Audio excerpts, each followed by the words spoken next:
What is up, world? You are in tune to the KnoItAllz podcast, man. And look, I'm ready to have fun, man. And of course, I got the usual suspects here in the building with me. Big G, what's popping, man? Man, I'm sitting here looking at my phone, man. Somebody done sent me some craziness already off the back of my phone. Listen, I got my camel gear on. Who do you trust? My man right here. Who do you trust? Because I need all of y'all that's out there in the national media, and I'm going to get to it today. Herb Street, Desmond Howard, Joe Klatt. I'm calling y'all out, bruh. Don't be trying to hedge your bets with the Buckeyes. We're going to win the chip. So you better declare today, whoever listening to me, either you in with the Buckeyes, because I'm Katie barring the door today. The door is closed. Either you in or you ain't getting in. I don't want no bandwagon jumpers. It's the Buckeyes till we die around here. Wow. We trust the Buckeyes. That's what we trust. Wow. He's already in red form, peeps. He's already in red form. Tank, what's popping, man? How you do? Ma, what's good, man? What's good, Big G? Hey, man. With new information, you have different perspectives on things, right? Facts. Big G. It's been said on the Homies podcast, and maybe this one, that you running from Tim Lyons, right? Oh, no. I ain't saying you is. I said it's been said. Yeah, it's been said. Okay, so Tim Lyons beat my brother 27-7. Yep. I think 20-14 and then 21-20. He been missing in action. My brother said, yeah, I'm getting close, but now he always busy. He can't play no more. Mm-hmm. So I'm going to shout out to Tim Lyons in the live chat, bro. Show up, bro. Mm-hmm. Okay, my not going over there and get your tail whooped. Oh, he said that dog is dead, Tate. You know what play? When it got to be 21-20, my brother went for 2 for the win and lost. Tim ain't showed up since then. Get a double bet. Get another bet. Get another bet. Luke Cage, what's popping, man? What is popping? Look, we're about to get this thing going, man. First, we need for you to ramp up the algorithms. Make sure that you like and subscribe. Like us on Facebook, subscribe on YouTube and Twitch, so that when we go live, you will definitely get those notifications. And, man, look, like G said, get them algorithms up. We about to get this thing crunk and get it started. I got a lot to talk about today, especially some stuff with the culture, some stuff that I heard somebody say out the side of their mouth, and that's probably where we're going to start the show. But, man, before we get to it, let's get to this.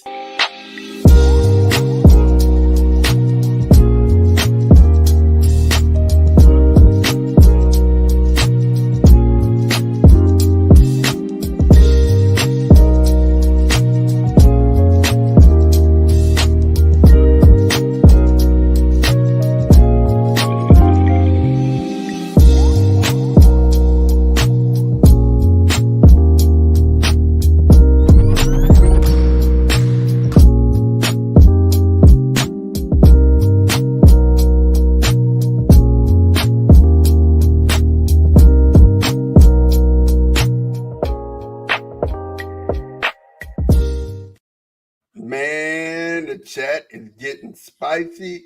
Hey, you see what I put over there? I said, shots fired. Tim Lyons talking crazy, bro. He talking crazy. What are you talking about? I don't even know if we can put it up. We might get banned from the SEC. We ain't putting that up, but man, you'll get a chance to check out the chat here, man. But look, we got to start this out right, man. Because listen, the nonsense that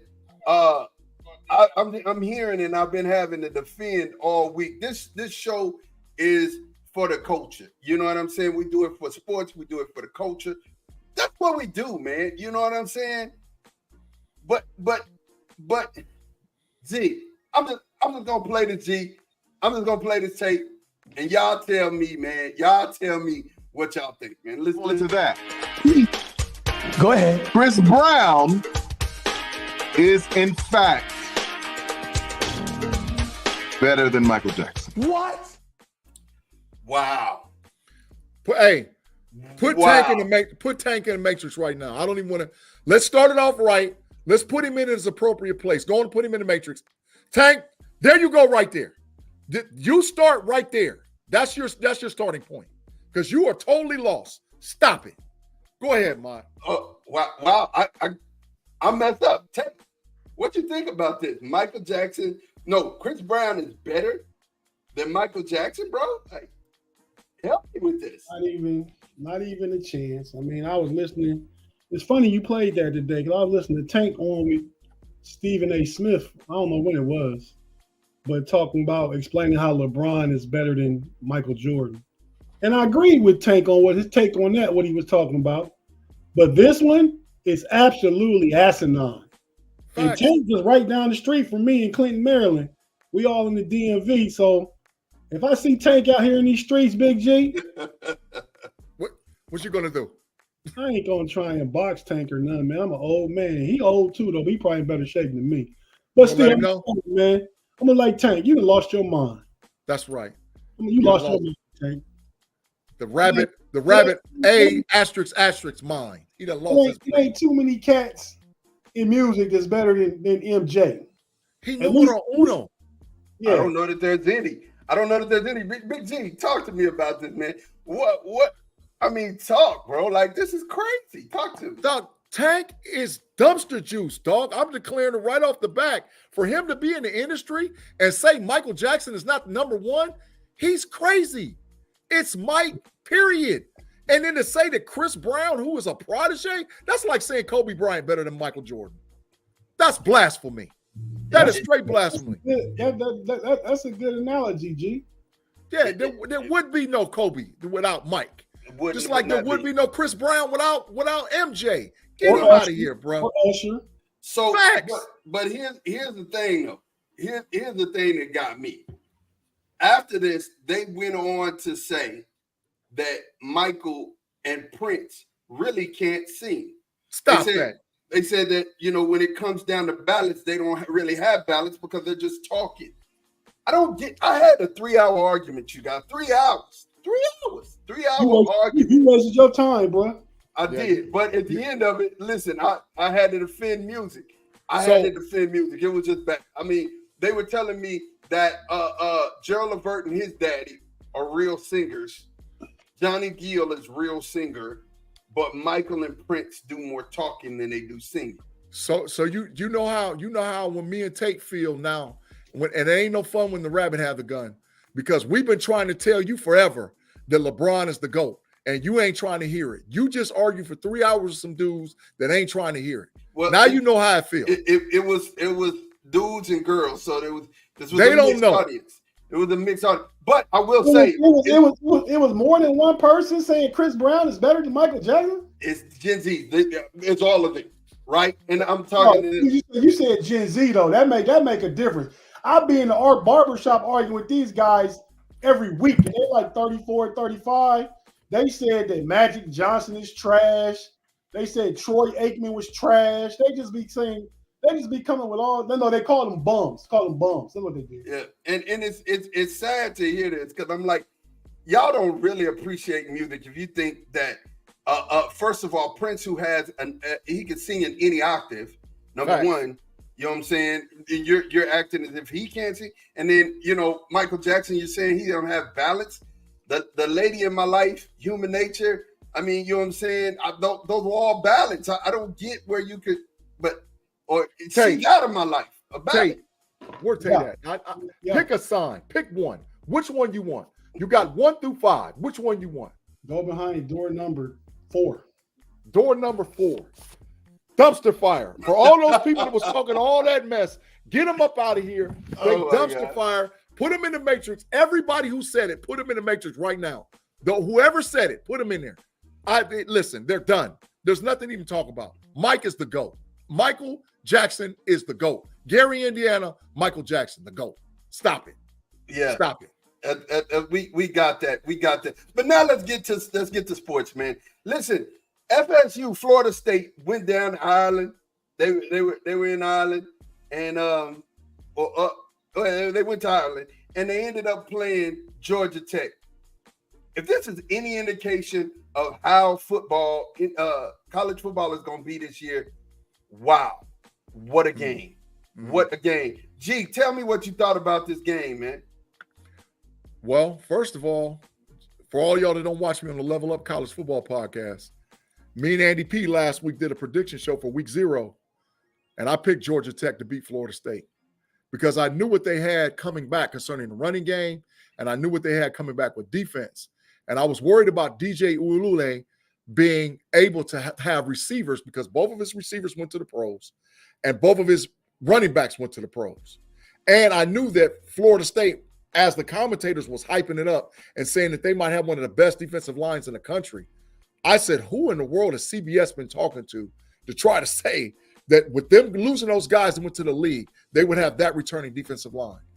But the bottom line is Georgia Tech bullied Florida State. And I think this is a coming attraction and coming preview to let teams know that you better strap up every week or you're going to get cooked. And I don't care what you're ranked, 1, 2, 3, 4, it don't matter. You better play like your life depended on it or you're going to be up out of here. And that's every week, bro. Every week. Every week. Tate, did you get a chance to see the game? No, I didn't see the game, man. It was my nephew's birthday yesterday, so I was. Happy birthday, nephew. What's his name? George. Oh, yeah, little George, yeah. George in the jungle. Happy birthday, man. Big 3. Big trip. Talk to me. So you did you get a chance to see? I saw highlights and stuff, man, and my take on it is, see, all y'all FSU fans that got mad last year because they kept you out the 14 playoff. Y'all come back this year with a new quarterback, a highly touted quarterback that played at Clemson and Oregon State. Now he come on down to Florida State, and y'all still lose. Florida State, y'all not that good. The ACC not that good. So let's go on because y'all gonna catch another L from Clemson or Miami or somebody, and y'all not gonna be in the playoffs because y'all not that good. Tim Lyons said G and Andy P do a great show on Level Up. If you missed it, then you're living life wrong. Dennis, I appreciate that, Tim. Dennis Povalak said, yes, you did say it, G. And he also said FSU is cooked. And Afton said agreed. But I think when you look at it, and we talked about this off camera, G, I just think that what you said is really relevant. Bro, it's if you don't strap it up every Saturday and come to play, you're out of here. And see, we're on it now. Football fans, you got it. From Thursday to Monday, every week, you're gonna have football. And I'm excited. There's a live game. There's a live game from this Thursday all the way to not the Monday, that Monday, but the following Monday, every day except Tuesday. There's a live game. There's a live game every single day. Love it. College or pro. Love it. We're ready. Yeah. It's time. So, hey, can I say this though too? Go ahead. Tate, this goes back to what Tate's saying. See, Bedlam done already broke out in college football because the top 4 seeds are the conference champions. So I'm looking already at the ACC as having maybe a 2 or 3 loss conference champion. They don't deserve a top 4 seed. They don't deserve it. Not if you have 2 SEC teams and 2 Big Ten teams that got 1 loss. There's your top 4. So there's controversy already for the new format of the playoff because one of the people that everybody was saying was going to be the Don Dada in the ACC is big trash. Mario Cristobal in trouble, bro. After week 0, he's in trouble. He's in trouble, bro. Yeah. So moving right along, and we go ahead. He coached Miami, right? Cristobal. No, he's the coach of the Hurricane. I mean, the Florida States. He left Miami to go to Florida State. Well, I named the wrong coach then. No, Mario Cristobal is the Florida State's coach. Nah, the coach that left Memphis a few years ago is Florida State coach. Let me make sure. Yeah, no, I'm almost positive that it's Cristobal in Miami. But anyway, yes, Mike Norvell's. I'm sorry, I named the wrong guy. Yeah. Mario Cristobal is with Miami. Mike Norvell is in trouble. He cooked. He better get it together or he's up out of here. Yeah, Damien said FSU is in trouble for making the playoffs already. 1 loss in the conference They have Clemson, Notre Dame, Florida, and Miami. Yes, Well, absolutely. And NC State. And NC State. I already said they're not making the 12, but now that I see Damon in the live chat, Damon, get with Tim Lyons in the live chat, man, because he bumping them chops. Oh my gosh! Wow. Hey, tell you, way to stir that baby. Wait, I like that. I like that stirring, bro. I'm loving that stirring, bro. I like. So that. we're coming up on week 1 of college football, and we're not gonna drag that segment and this segment out, but I do want to know. Wait. Give G Stacks some credit, bro. G Stacks over there, man. You see, he talking about Vatek, man. Hey, I respect Vatek, G Stacks. You see the comment, Mod? Yeah, he said, Big G disrespecting the ACC. I live in ACC country, and watch out for Vatek Hokie. I ain't mad at you. I ain't mad at Vatek. What Tate said? Listen, here's what we're gonna do. This is what I want. This is what I want to do. Week 1.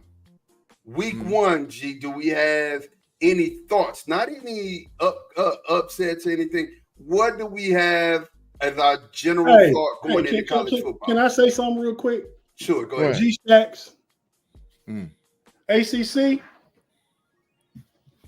big trash. Big trash. That's all we gonna say, G Stacks. Hey, I expected the big trash can. I expected Oscar the Grass to come out of that one. Man. Hey, look here. First, prevailing thought going into week 1 of college football. What is that thought, G? Tell me what you got. What are you thinking going into college football this season where it's 17 games, bro? What are you thinking? Well, is this about week 1 or is this just about the college football season? The college football season in general, because we got a lot. Well, it's mad upsets out there this year. It's mad. The 12-team playoff is going to make this thing spicier than you've ever seen before. And you don't know who can beat who. Not unless you're aficionado, been in them books, understand who's playing where, watch all 22 film, knowing what's returning, you're not going to figure it out. So people that have done that, like myself and other folks, pay attention to what they're talking about, because you can't go with your heart on certain teams and say, oh, they're going to be good, they're going to be that, they're going to – no. It's too many good teams out there, man. Athens teams is one of them teams. Listen, you better look out for Kansas State Wildcats. You better look out for them. They ain't to be played with. Avery Johnson and them boys down there in Kansas State ain't no punk, bro. They ain't to be played with. I already know. Hey, G is super excited. Tate, you have a prevailing thought that you have for this year's college football season? You know, man, I'm a fan, and I keep up with college football during the season. I watch all the big games, but I don't know the inside like Big G do. Big G he know the inside. He studied the inside. He got some people on the inside. Facts. But you know, Big man, facts. The only thing I can say regarding the college football season this year is Ohio State gonna win it, and that's Tate. That is a perfect statement. And listen, that's why I do my camouflage out there. I'm camouflaged all the way from head to toe. Who do you trust? You better declare today that you're rocking with the Buckeyes, because I don't want to hear nobody else's mouth. I don't care where you're out there, live television, podcast land, I don't care. You better declare today that you're riding with the Buckeyes, because I don't want to hear it. After we hold this chip up, then, no, you ain't getting it. No. Hey, Big G. You know one of our besties from the governor of the city.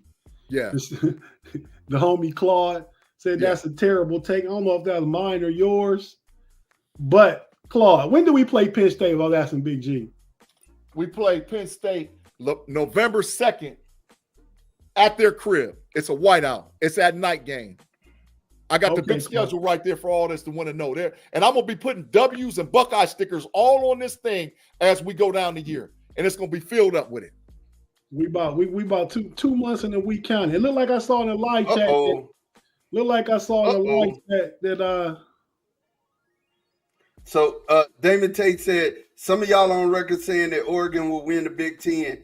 Desmond Howard said that. Herb Hershey did too. So did Herb Hershey did too. Rob Lightfoot said, y'all better get ready to take notice of Lenore Sellers and my Gamecocks. He's a dog. Lenore Sellers, wide receiver at South Carolina University, and that quarterback they got Or no, Lenore Sellers is the quarterback. The wide receiver they got is all world. He's bigger than DK Metcalf and run a 10-1. And he had like 60-some catches last year. He's a dog. Claude Bishop said about your Ohio State takes, that's one of your many terrible takes. Better hour corner time right now. The Buckeyes beat Penn State. Better right. Since you want to talk, Claude, better hour corner time. And you got to come on the show and stand in the corner the whole time. And every time we ask you a question, you got to say, I'm only the king of the Matrix. I bet an hour corner time right now. Since you want to talk all that yet, bet it. Bet it. An hour. We're going to pummel y'all. All right, Big G, turn back, look at your schedule. We know Ohio State play Oregon. Ohio State play Oregon 10-12. 10-12. And that's a night game at 7:30. And a blackout for Oregon. Okay, so no, he said the terrible takes was McCormick over Daniels. No, McCormick is better than Daniels. Daniels is garbage, but we ain't even talking Steelers yet. It said Claude's been promoted to the governor of the Matrix. Yeah, he want to talk that yak about Penn State. Bring it. Yeah, because now we're gonna blow you out. Because Tim Lyons is the mayor. That's out Tim own mouth. Yeah. Oh gosh. Bring it, Claude. There's Thomas. All right, you see it and got quiet. My prevailing thought for the college football year is I think it's gonna be you're gonna see how much parity in the college football game. I mean, it's so many teams that are right there together. There's no clear cut. Hey, you got, and there's at least about 6 teams that could win it. There's at least 6 teams that could win it. And there's like 3 really deep I say teams. 10. There's 10 teams that can win it, but that's just me. Yeah, but there's 3 really deep teams with deep rosters that are really scary. So what 3? Who 3? Ohio State's roster is super deep. Just like Texas roster is super deep. No. Just like Georgia's roster is super deep. No. They're really deep. Deep. Listen to your boy. Know what I'm talking about. That's biased, Mod.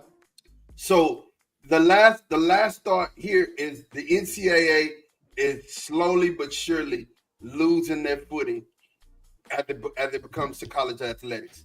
They're losing it. I'm starting to see NILs starting to promote high school seniors, and it's really fitting to get that. I mean, I seen this week NIL where they're putting their like a barcode on the back of the helmet, and you Oklahoma State. Yes, you could send people money right then and there while you're watching the game. And I mean, NCAA is losing it. They're losing their hold on college football. In a minute, college football is about to be the professional game, or the minors for the professional game. It really is in just a minute. So the NCAA don't got no teeth, man. That's what he's saying. They losing their teeth every month. Something else happened that they just show that they don't have the thumb on things like they used to. So absolutely take. So Ollie Gordon, the running back that was supposed to got suspended for his DUI for Oklahoma State University, was the nation's leading running back, probably first-team All-American, probably might be a legitimate shot to have a first-round NFL draft pick this year. He's a big boy, right? Like 6'2", 25? Ollie Gordon's, yeah, he's a big boy. I like him. So Oklahoma State's coach, Mike Gundy, talked the boosters into putting a QR code on the back of the helmets. And every time, Ollie Gordon has agreed that every time he scores for this season, he's going to point to the QR code, which raises NIL money directly for the program for Oklahoma State University. That's part of his punishment, that he's got to give recognition to the QR code is going to be bigger than the decal that's on the side, on the back of their helmets. And Ollie's will be a little bit bigger than all the rest of them. And all you're going to have to do is scan that QR code and be able to donate to the boosters of Oklahoma State University. That's an agreement. It's done. It's in writing. Crazy. It's a crazy thing. But look here, Big G, go ahead and take us to our first commercial break, bro. Thank y'all for rocking with us on the KnoItAllz podcast on Sunday, live on YouTube. Make sure you check us out wherever you get your audio podcasts, Google, Spotify, Apple, wherever you listen to it. And we'll be right back with the KnoItAllz podcast.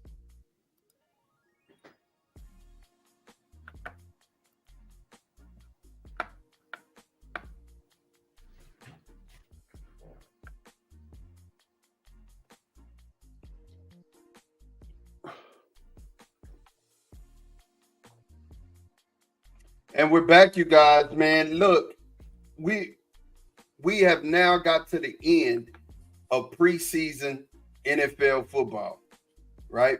One of the things that I wanted to ask you guys straight off the rip, how y'all feeling about the cuts on Tuesday? Who do you have? Do you have any idea what your 53 is going to look like? Tate?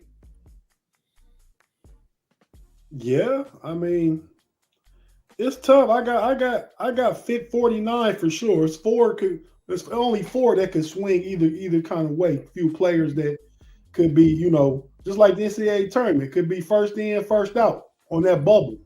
Mm-hmm. So it's about 8 players. Who y'all keeping that quarterback? Oh, that's easy. That's Russ, Jay Fields, and Kyle Allen. Facts. Okay. So who do you think is going to be the hardest person to cut on offense? We'll do it that way. Hardest person to cut on offense. It's gonna come down to a few of them scrub wide receivers, I think, Mm-hmm. or like wide receiver 5 or 6, Mm-hmm. or it's gonna come down to the tight ends. They keep 5 receivers and 4 tight ends. Mm-hmm. Well, I mean, you got your boy number 84, or who was at Atlanta, who's gonna make it hard for the Cordell Patterson. Yeah, he's gonna make it hard for the running back room and the wide receiver room.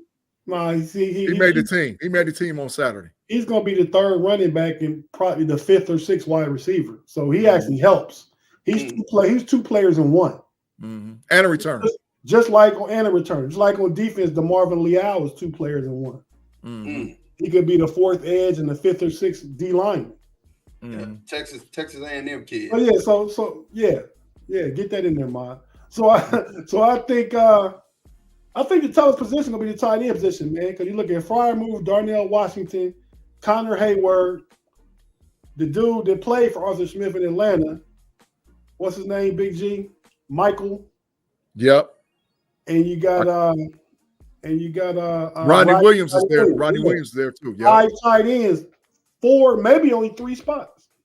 Mm-hmm. So the tight end, you think the tight end will be the hardest one? G, who you think on offense will be the hardest cut to make on offense?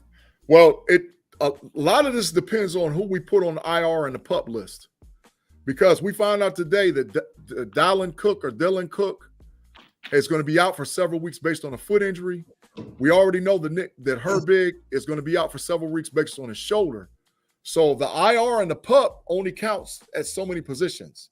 So I think it's going to be interesting to see what they do with the offensive line position and how many linemen they keep. Because legitimately, you have to go into a season with 9 linemen. If you don't have 9 guys that can play, you're in trouble. You're asking for trouble. I think the Steelers might have kept 10 before Herbig got hurt.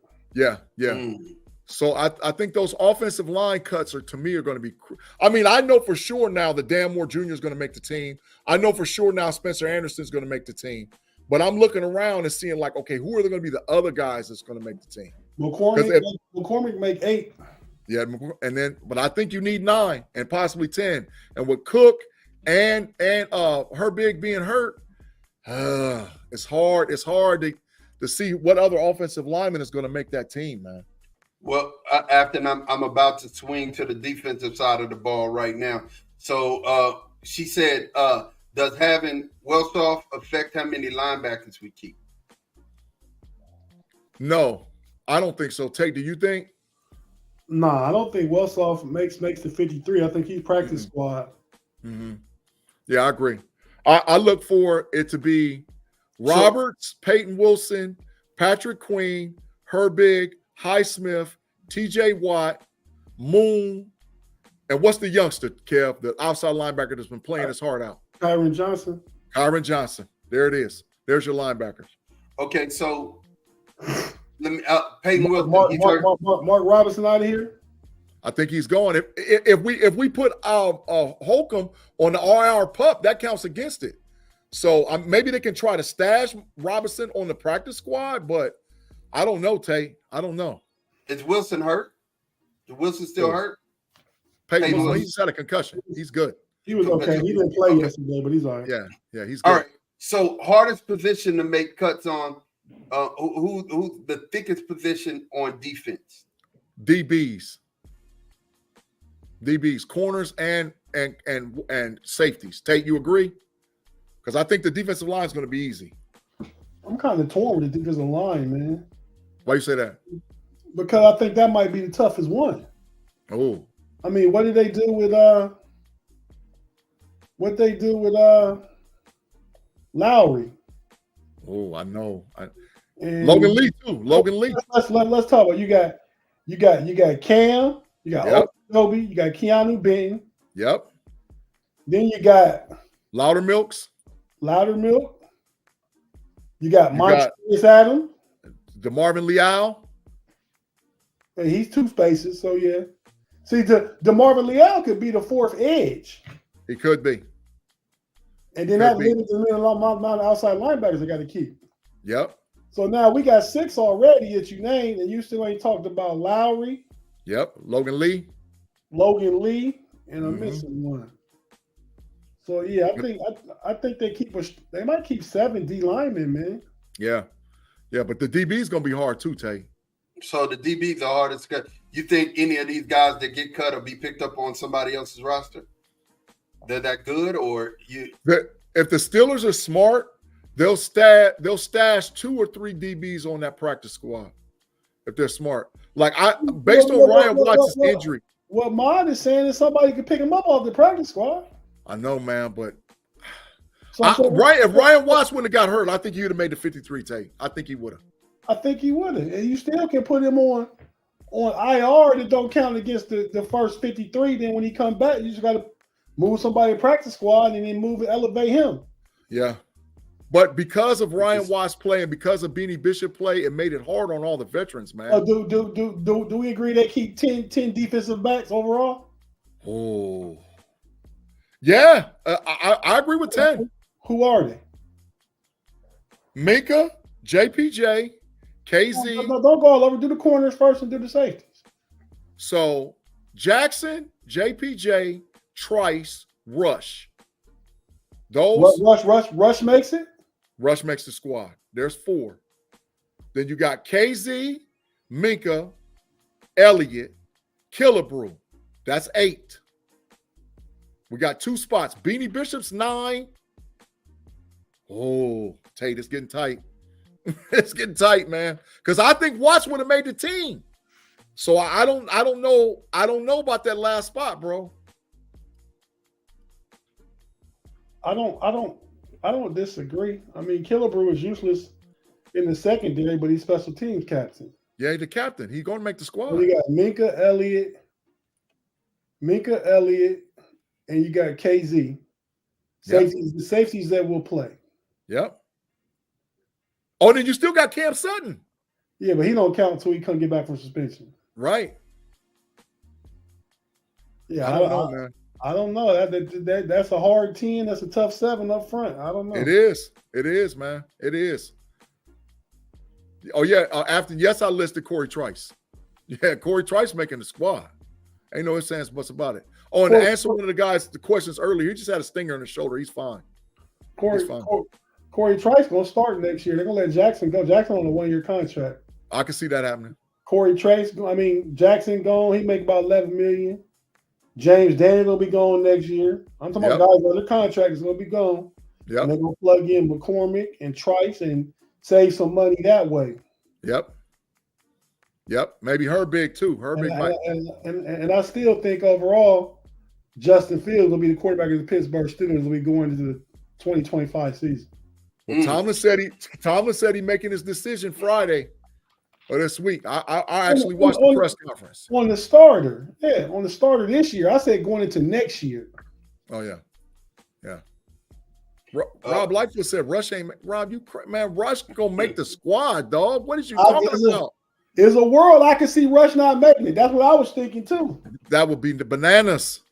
He's good on special teams. He hasn't been that good in coverage so far. I don't know, man. I mean, if he's one of the gunners, he stays. Yeah, I think he's a gunner, especially with Watt not being able to play. He's got it because Watts would have been a gunner. Watt ain't gonna be playing. And a surprise make I got too is Dez Fitzpatrick in the receiving room. Oh yeah, because of special teams. Yeah, because of special teams. Yeah, I ain't mad at that. Special teams, yeah, I can see that. So yeah, y'all got your 53-man roster down to a T. I like it. Who gets the game ball for you guys in the preseason? Who do you think like jumped off? Who jumped off the page where you're like, oh, I'm excited about this guy? That's easy. I got a corner time bet with Big G. I'm already confident in my bet. Yeah, he is. He even talking crazy. My boy Nate Herbig looking good to get more sacks than Chop Robinson. Herbig is a big problem. Tate, I don't know how they're going to keep him off the field. I don't know how they're going to do it. It's going to be very difficult to keep him off the field. I don't think that they do it. I think he's part of a 3-man rotation. I mean, obviously TJ gonna see more snaps than anybody, but he gonna share with Highsmith to a point. I mean, I can see him getting 40% of the snaps. Oh, that's saying a lot because Highsmith is projected to have a big year. Giving TJ a smaller break than he give Highsmith, but it's also giving Highsmith a break, and everybody gonna be fresh. Rob Lightfoot. Are you keeping Plumlee? That's another one of those guys. Yeah, I think he's practice squad. Yeah, he definitely practice squad. He do too much. Yeah, but who jumped off the tape for me? 2 guys, Peyton Wilson and Zach Frazier. As rookies, oh man, I watched that all 22 film. I haven't been able to review the Detroit Pittsburgh all 22 film, but I watched the all 22 film before the game before, and man, Zach Frazier different, bro. And I'm telling you, the block that he set for Cordell Patterson to run that touchdown, man, he looked like the second coming, man. He looked like the second coming. The snap that he shot back to Justin Fields, I seen ridiculous Steeler fans on Twitter blaming Justin Fields for that, man. Yeah, what? But it's because he heard something. Because Anderson tapped him. That's what happened. Yeah. Anderson tapped him. But Zach Frazier and Peyton Wilson is different. Peyton Wilson is going to keep. I don't know how you keep Wilson off the field. Roberts is great. He's a great inside linebacker to put next to Patrick Queen. But how do you keep Peyton Wilson off the field? He's a killer. It's going to be rough, man. All I'm saying is I don't care what nobody say. We're a top 5 defense in the league today. Yeah, today. We'll get into that. Real quick before we hit our next segment and the next topic. My 53. It's real easy. Cooper Rush, Trey Lance, and Dak, quarterback. Trey Lance with 5 picks. You keep him? You're gonna keep him because you can keep a third quarterback now on the roster, and it not kind of get back up or Cooper Rush to back up. Cooper Rush all day long. Even though Trey Lance needs more. He needs more snaps. He needs more snaps. Boy he ain't played a lot of football in the last couple of years, so he needs some more snaps. Yeah. I'm gonna answer the question for y'all. The hardest position on offense for me is receiver. I mean, there's a ton. You got CeeDee Lamb, you got Brandon Cooks, you got Jalen Tolbert, you got Kevontae Turpin, you got Jalen Brooks, Ryan Flournoy, and then you got Turpin look good, Ma. Got Johnson, you got Billy Johnson who really look good. It's like, bro, like you got about 8 that could really go, and you're gonna have to cut 3 and let them go. I hate that, but you're gonna have to cut 3. And then the position I'm really thinking about that it's kind of sticky is at running back. Deuce is right there at the fringe, and it's like, but he's you got Deuce number 3. I got him at 4. Who's your starter? Ezekiel Elliott. He's going to be splitting time with Rico Dowdell. It's no way around that. You know what I'm saying? Rico Dowdell should be the starter. He should be the starter. That's facts.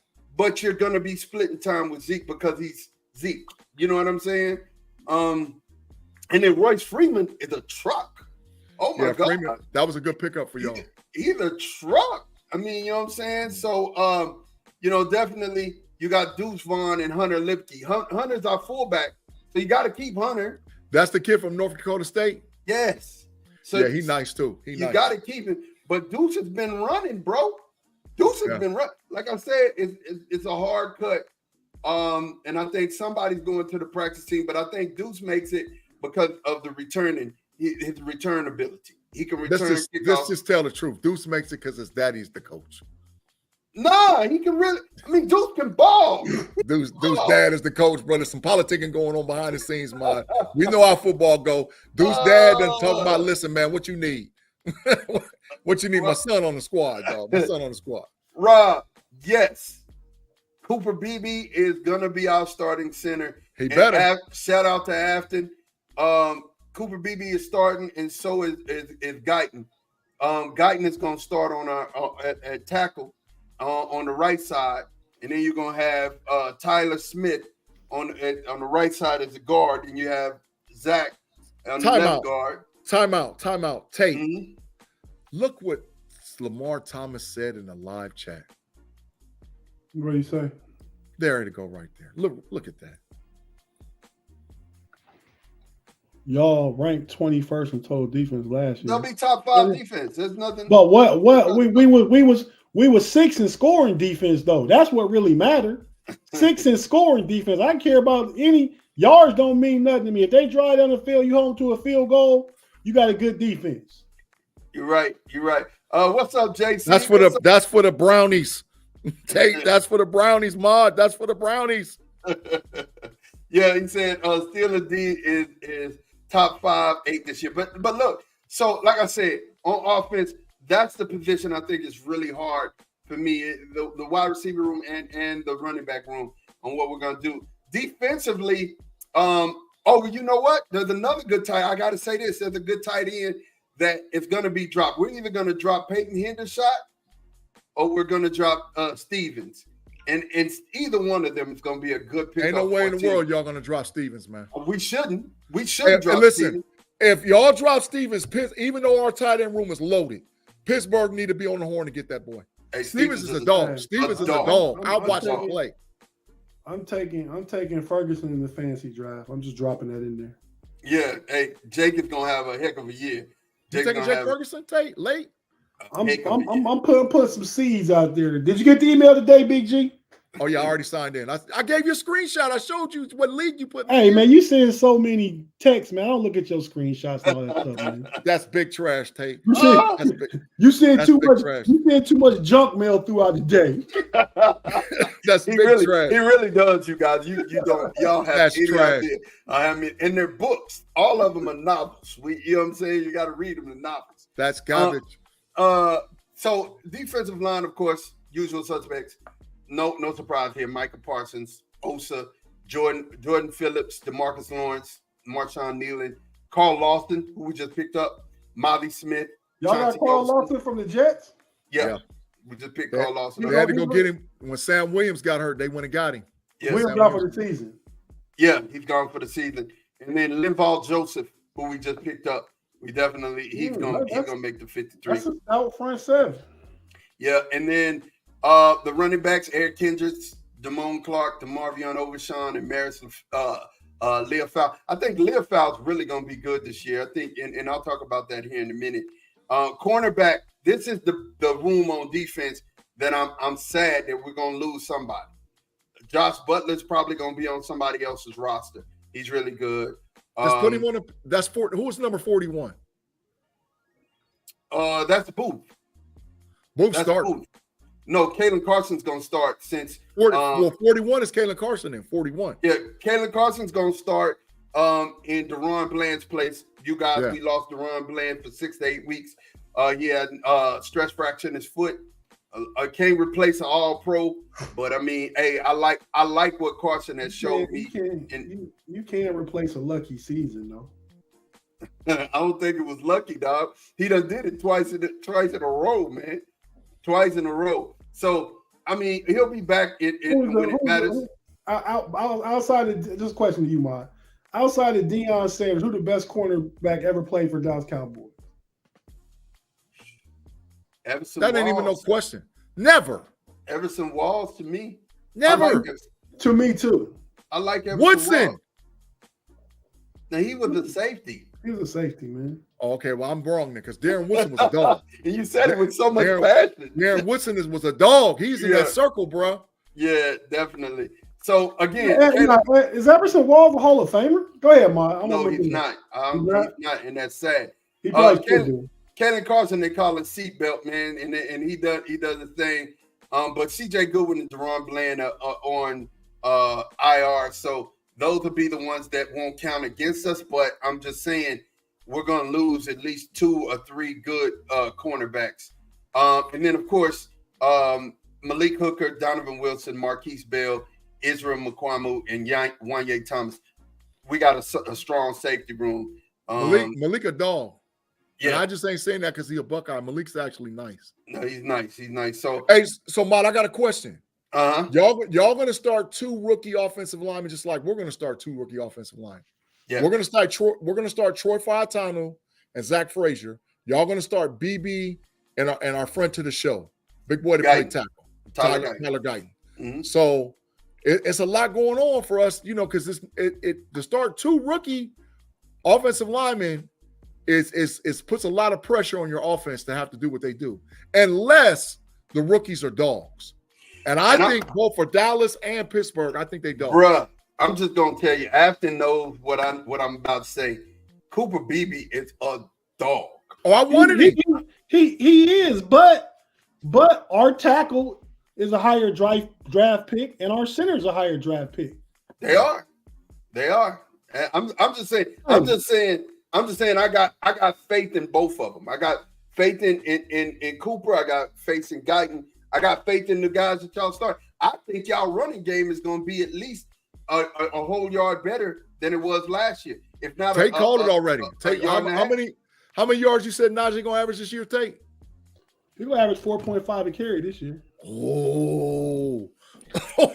How many Look out. Look out. 4.1. Look out. Oh, he'll get that. I think, and the fact that Jaylen Warren is out for the first 3 games.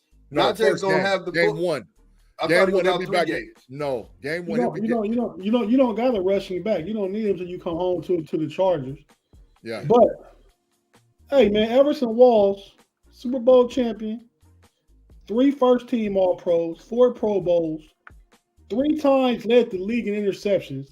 And 57 interceptions, career interceptions. How is he not in the Hall of Fame? I don't know. That's big. That's big trash to the Hall of Fame. The Hall of Fame, I'm calling you trash on that. That's garbage. He's in the Ring of Honor, but he ain't in the Hall of Fame. And I mean, Everson Walls was one of my favorites growing up. I mean, one of my favorites. You call. I mean, Deron Bland just beat his record this year. I mean, you know what I'm saying? I mean, that stood for forever. Deion was there and it's still in heaven, but it is what it is. Deron Bland not gonna have 57 career interceptions. No way. I don't know, man. He ain't gonna get close. I don't know. I don't know that I can say that. No way. He took 6 to the house last year. Bro, he ain't getting 57. That's why I called it a lucky season. He just in the right place, played some bad quarterbacks. Hell, I remember him.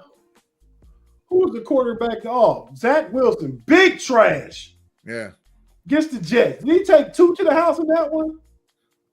Zach Wilson. 2. He only took 1 to the house. Okay. Zach Wilson's. The Denver Broncos need to put his stuff in a black garbage bag right now and set it by the door and by the gate and take his key code because he should not be in the NFL playing quarterback. Well, he's not starting. Bo Nix is making that start. You know what I'm saying? He shouldn't be the backup. He shouldn't be the backup to the backup. I think. He's Stidham's backup. I think Stidham's the backup to Bo Nix. I think. Tate, right now in 2 years he has 14 interceptions. He did this his 3rd year. This is 3rd year. Oh, he out there killing them lightweight. I'm gonna tell you how many interceptions Everson Wall had his first 2 years. Go ahead. Yeah. So, all right, we're just as we're wrapping this up, man. I just want to say, I'm looking forward to the player that impressed me the most in this camp is Marist. Marist is an animal from Notre Dame. I had no idea that this. I mean, I've looked at film. and I watched a little bit of the All 22 because my man JC Network, who was watching, did some great films on him. Hey, go ahead. Everson Walls played 25 games his first 2 years. Mm-hmm. How many your boy played?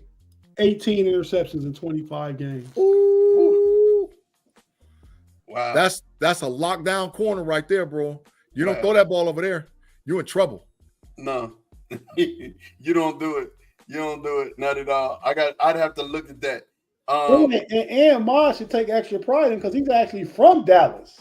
Yeah, hey, it is what it is. Look here. So the player I'm most impressed with is Maris at linebacker. Like I said, I watched some of the All 22, and my man JC Network did some real good work on film work on Maris, but I didn't know he was like that, dog. I didn't know he was like that for real. He's like that. He side to side, a really good linebacker. He loves the contact, loves to mix it up. So that's who I'm most impressed with in camp. Of course, you got DeMarvion back, who's just, a rocket. It's like you shoot him out of a rocket. Shout out to the homie Lamar Thomas giving Deron Bland credit. Love it. He said, you're not giving Deron Bland credit, saying that he was just in the right place and played some garbage quarterbacks. Hey, I got a question to T. Doesn't suffice. I got a question to T. The Elves played the Cowboys week 1. How many sacks does Myles Garrett get on Dak Prescott? That's what I want to know. Why you out there bumping them chops? Let's talk about the Browns playing the dang on the Cowboys week 1. Do Myles Garrett go against Tyler Guyton? He does. He's cooked. I don't think so. That's tough, Ma. I don't think so.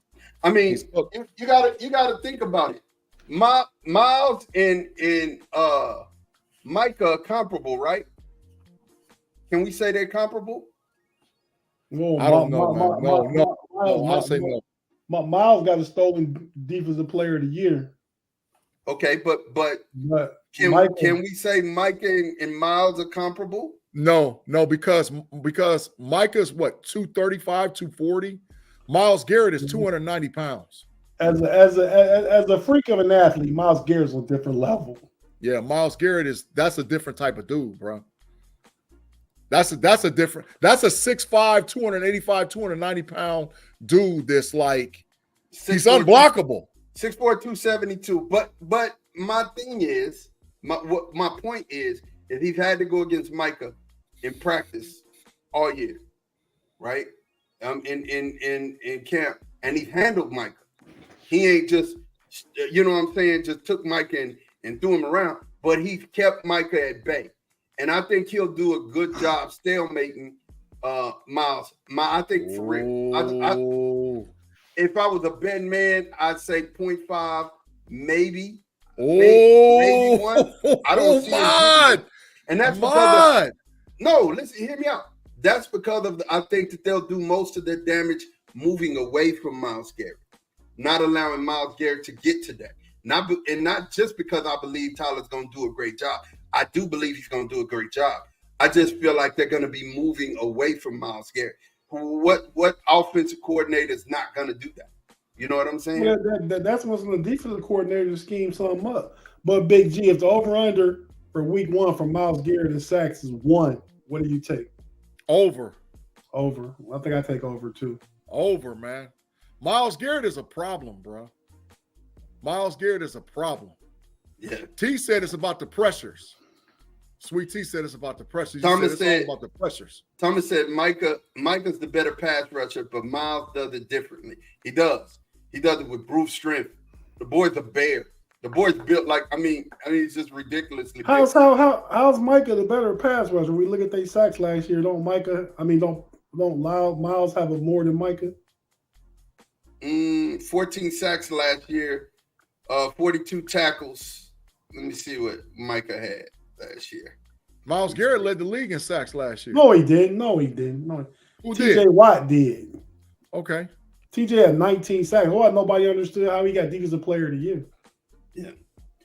23. Micah had 14 sacks, 64 tackles, 28 assists. Yeah. Michael was doing it. Yeah, he was doing it. Thomas says because he's better at rushing the passer. That's big fact, man. Listen. No, he said that Micah's better at rushing the passer. Not better than Myles Garrett, bro. No, he's not. I mean, Micah had the most pressures last year. Bro, Myles Garrett is different, bro. No, but I understand what you're saying. Micah had the most quarterback pressures last year out of anybody, hands down. TJ Watt, if you ask me, TJ Watt, Micah Parsons, Myles Garrett. That's where I would put him. All I know is you're not going to put a rookie one-on-one against Myles Garrett. And that's going to hurt Dallas because Dallas has not proven that they have a legitimate number 2 wide receiver. And Dallas is going to be playing in 12 technique most of the game. So they're going to have to leave that tight end there to block with the rookie. If not, Myles Garrett going to get 3 sacks, maybe 4. Brandon Cooks is a proven receiver in this league. Bro, Brandon Cooks this is his second year in the Dallas offense. I think if they play in 12, which they should be probably 60% of the snaps, and they don't leave that second tight end in there, and they let Guyton go one-on-one with Myles Garrett, bro, that boy gonna get 3 or 4 sacks week 1. No. I'm telling you right now, bet corner time. No. Bet it. No. He's not gonna have 3 or 4 sacks. I bet the corner time. Tyler, I'm telling you listen, right now. when it's all said and done, that sounds like an easy bet. Get that corner time. Yeah, I'm gonna bet the corner time. It's bet already. But I'm telling you, when it comes down to it, not just because Tyler's from Austin, I know his people. I'm just fixing to tell you, watching him in camp, handling Micah, he's gonna be all right. Before it's all over with said and done, he'll wear a gold jacket. To me, that say more about Micah than it do Tyler. That Micah just either coasting through practice or he is all world we think he is.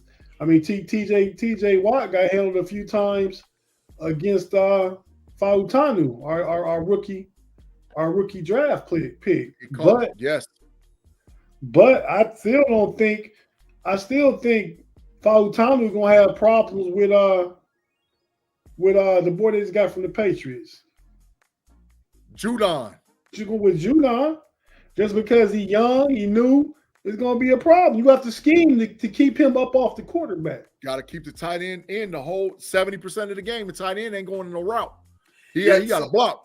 Let's get to some of these comments before we get to this last segment before we go to a break. Thomas Riley said Micah and Myles are good, but neither is TJ Watt. I said that. My CeeDee Lamb playing next week? Yes, he will. I don't know about that. That's a whole nother segue we got coming, Lamar. Just hold on tight. Afton said, as far as Guyton versus Garrett, does Micah play like Garrett in practice to help prepare him for Guyton? Yes, he did. This training camp he did.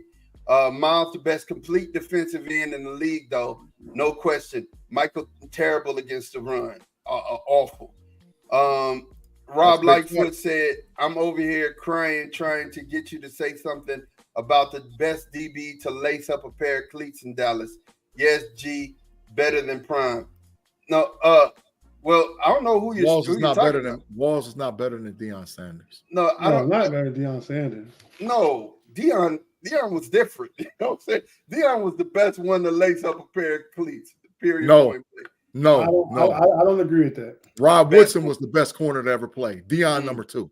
All around. Deion best cover. Rob Woodson best all around. Mel Renfro would be 3rd for me on the Cowboys list. Mel Renfro would be 3rd. He just wouldn't. I understand it. Mel would be 3rd for me though, Rob. But he was a good one. Last question. Breakout. G asked the chat earlier, who you think is going to have a breakout year?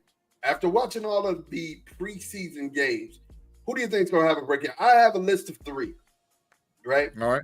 And I'm going to go ahead and run off my 3 take. You will be next. So you can get yours, and then G will hit back cleanup. My first one was Jameson Williams, Detroit Lions. I think he is primed to have a super year, like a super year. First healthy. He's going to be playing all the games. I think he will be primed to have a good year. But John Robinson, osmosis, he has a better quarterback this year. He has a better quarterback. I think, and more weapons around him. I think Bajan is going to be nice, for real. And I'm looking for him to have a really breakout year. One is a rookie, and I'm about to say it. I don't care what nobody say. Pay will probably be happy when I say this, but I think he's going to have a good year just because of his quarterback. Rookie, Rome Odunze. I think Rome is going to have a really introductory year to the NFL. He is going to be one of those names that you're going to be talking about for a while. I think Caleb's going to be decent, really decent. You know what I'm saying? I'm not going to say he's going to be great, but I think he's going to be really decent. And Rome is going to have a really good year. So those are my three. Tate, talk to me. What am I picking? Your breakout players. Breakout players for this year. All rookies? No, just NFL. Just NFL. Hey, who?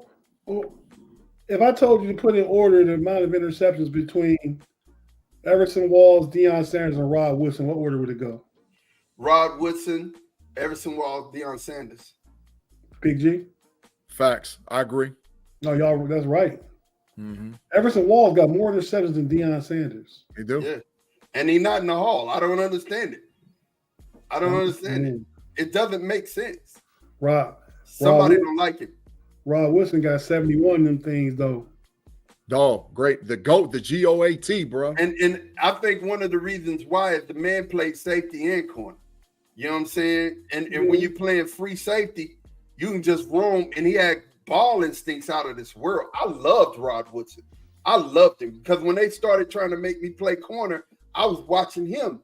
I was like, yo, this man is nice. So I loved watching Rod Woodson. I love watching. Yeah, man. My breakout candidates this year, man. It's a tough one. You can have three. If you need three, get three. I'm gonna say number one. I'm just gonna take one of the ones Ma had. I believe in Caleb Williams, man. So I got Big G. Big G, you gonna be wrong. You're gonna be wrong. He's gonna break out the shadows this year by number 2, and this is a bit of a homer bias pick.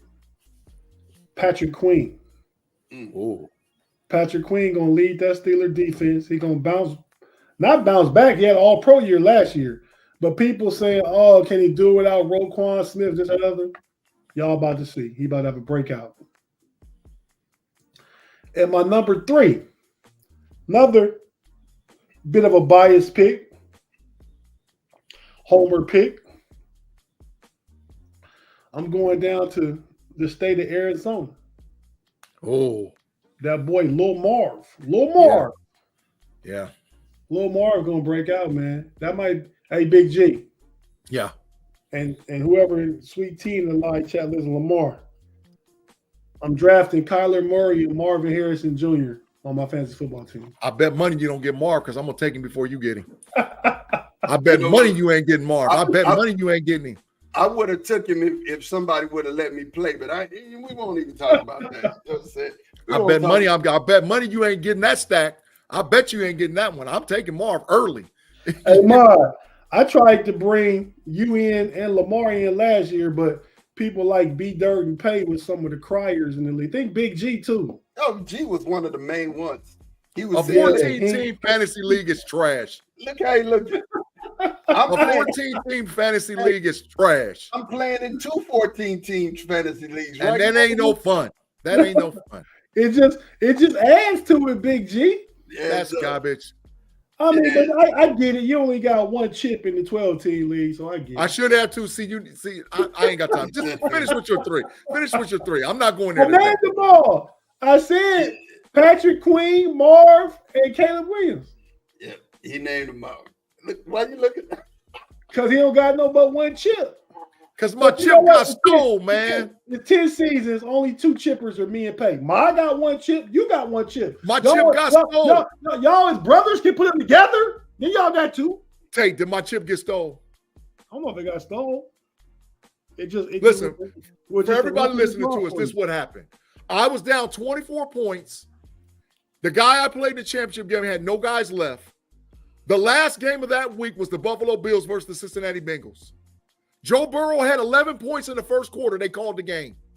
They waited 7 days to decide on whether or not they was going to count those fantasy points and if they was going to give us another opportunity to get some points. They said no, and I lost the chip. Everybody and their mama knows Joe Burrow was going for 24 plus easily. So I should have two, but it is what it is. I would have tried to go into the championship week not being down 24. I had 150 points and was down. He had a half a week. Patty Mahomes boy killed him that week. Zach Wilson got cut. He said Burrow would have had 35 points that Easily. And Tim Lyons said you got done dirty. That's facts. All right, that wasn't by me, the commissioner, us in the league. That was by the NFL.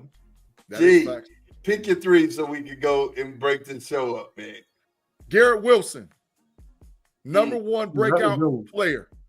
Garrett Wilson. I think a healthy Aaron Rodgers is going to give the league. Garrett Wilson going to put the NFL on notice that he's the top 5 wide receiver in the league. Texas boy. But go ahead. No, stop it. Buckeye, Ohio. He lived in Columbus until he was in 4th grade. He lived in Columbus when he was in 4th grade. He moved to Austin and he came back to Columbus and finished. Where did he go to high school? Where did he go to high school? He was born in the CO, dog. Stop it. 4 years of high school. Where did he go? Where did his parents conceive? It doesn't matter. And his dad was probably drinking that old water that we drink up here. Big facts. Big made him a dog. I got it. So second best player. Garrett Wilson, second best player. Jaden Daniels, rookie quarterback, Washington Commanders. Jaden different, y'all. Jaden has, I'm not going to say he has Lamar Jackson escapability, but he's something like that. But he's pinpoint accurate with that football, bro. He's CJ Stroudish. He can drop a dime. Wherever he needs to drop a dime, he can do it. And my third guy, Jackson Smith-Njigba, wide receiver, Seattle Seahawks. Jackson's definitely done passed the guy from Notre Dame, Lockett, at number 2. And DK better watch himself because he might become expendable. Lockett ain't from Notre Dame. Lockett went to Kansas State. Well, he about to be number 3 because Jackson Smith-Njigba number 2, and DK better watch himself because he might be cooked. They might trade him. You better be out there on thin ice, bro. They ain't going for all that in the culture. I love a DK and George Pickens combo. So come on, trade him. I'll trade a first rounder right now for DK. Wow. But right now, today, right now. Gee, I ain't never met so many people who are just so careless with draft. You are just so careless with draft picks. For DK Metcalf, I trade a first rounder right now. I'm not waiting. Let's go. Give up the first rounder. Come on, DK, let's go. I think we put too much credence in first round draft picks. I mean, it's a lottery ticket, and if you got a higher pick, then the better your lottery ticket. But if you trading a pick that's like 20, 21, 22, and you traded for DK Metcalf, that's a good trade. That's a great trade. Today, trade That's a great trade, but a high first round, no. And you're right. Lottery ticket. After said JSN is one of those different guys. He really is different. He really is different. Now you can claim him, Ma. He's from Texas. Yeah, he is from Texas. High school. He's a Buckeye, though. He's a Buckeye. I mean, there's a lot of Buckeyes that were from Texas. David Boston. It is what it is. I mean, Texas. David Boston was a college beast. J.K. Dobbins. But look, let me tell you about David Boston. He was a beast in college, right? You know when his career turned around? When he got shook up by that boy from Ohio that played for Michigan. Seabiscuit. He was never the same after that. Sandusky, the only defensive Heisman Trophy winner ever from the OHIO. Seabiscuit from the Fremont Raw. A dog. That was the dog. I mean, he's one of the greatest to play his position. And he played corner and safety. He did. So, G, take us to our break. We going to take us into part 2, bro. We Thanks just doing extra ad. We're not doing. Oh yeah, just take us into the break. Take us into the break. Got it. Thanks again for rocking with us. We'll be right back after you get a quick commercial break live on YouTube with the KnoItAllz podcast. And wherever you get your audio podcast, be it Google, Spotify, Apple, make sure you come on back and rock with the KnoItAllz on this next segue in the podcast.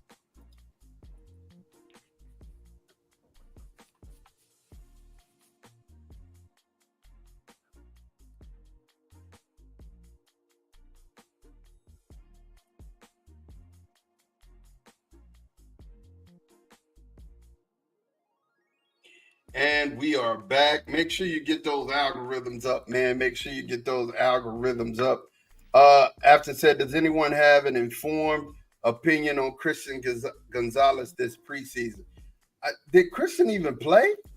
He got hurt early, like the first 6 games or something like that. Right. I don't know that he even played. He's a beast. I think he's gonna be better. I think they're gonna put him in better positions now that they got Gerard Mayo, the coach, Bill Belichick, was kind of stuck in his old ways. So I think we're going to see. I think the Patriots are going to be trash. Their defense is going to be all right. Yeah, they're going to move Gonzalez around from corner to slot corner to out wide side corner. He'll move, and he might travel. He might travel with the opposing team's best WR. He might, because he's definitely their best DB. All right, Big G. I definitely got to say some stuff here real quick before we jump into our next segment. You had said which was the best college game on the homies overtime. You know what I'm saying? And week 1, Week 1? No, or you best said game period. Best college football game y'all ever watched. You know what I'm saying? Mm-hmm. And I was like, yo, you left out the Michigan-Texas game. That game was Braylon Edwards. Peter brought it up. Oh, Braylon Edwards acted a donkey that game. If it wasn't for the triple OG, we'd lost that game. Breeder brought it up. It was top 5. It was top 5. Yeah, man, that was a game. And who's the triple OG? Vince Young. Okay. Yeah, I ran out of the house when Phil Dawson made the kick. Or was it Phil Dawson or was it Tucker? Justin Tucker. It was Justin Tucker. It was Justin Tucker. We had some great kickers in Texas. Justin Tucker, Phil Dawson, Dicker the kicker. I mean, for real, man, it's like, bro, I ran out the house. I remember that. I got the police call. I got the police called on me for the USC Texas game because I was being so loud. Well, I mean, you're a Texas, so of course you're going to have a Texas team as one of the greatest games, of course. Yeah, but there's been outstanding college football games. Yeah, period. Definitely. All right, so we're gonna get to it, man. So there were NFL holdouts, and we want to talk about those. But I think the bigger thing is injuries. Injuries going into the season already are coming about. Who's got the biggest one? Who do you think is the one that's going to hurt their team the most?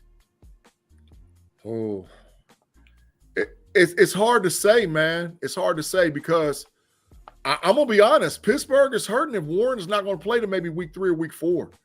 I'm not saying he's a game changer. I'm not saying he's a game changer, but listen, we need that guy. That guy is needed. You got the smashing dash. I get that. But I'm going to tell you something. Najee behind an offensive line that actually opens holes, y'all going to be all right. Yeah.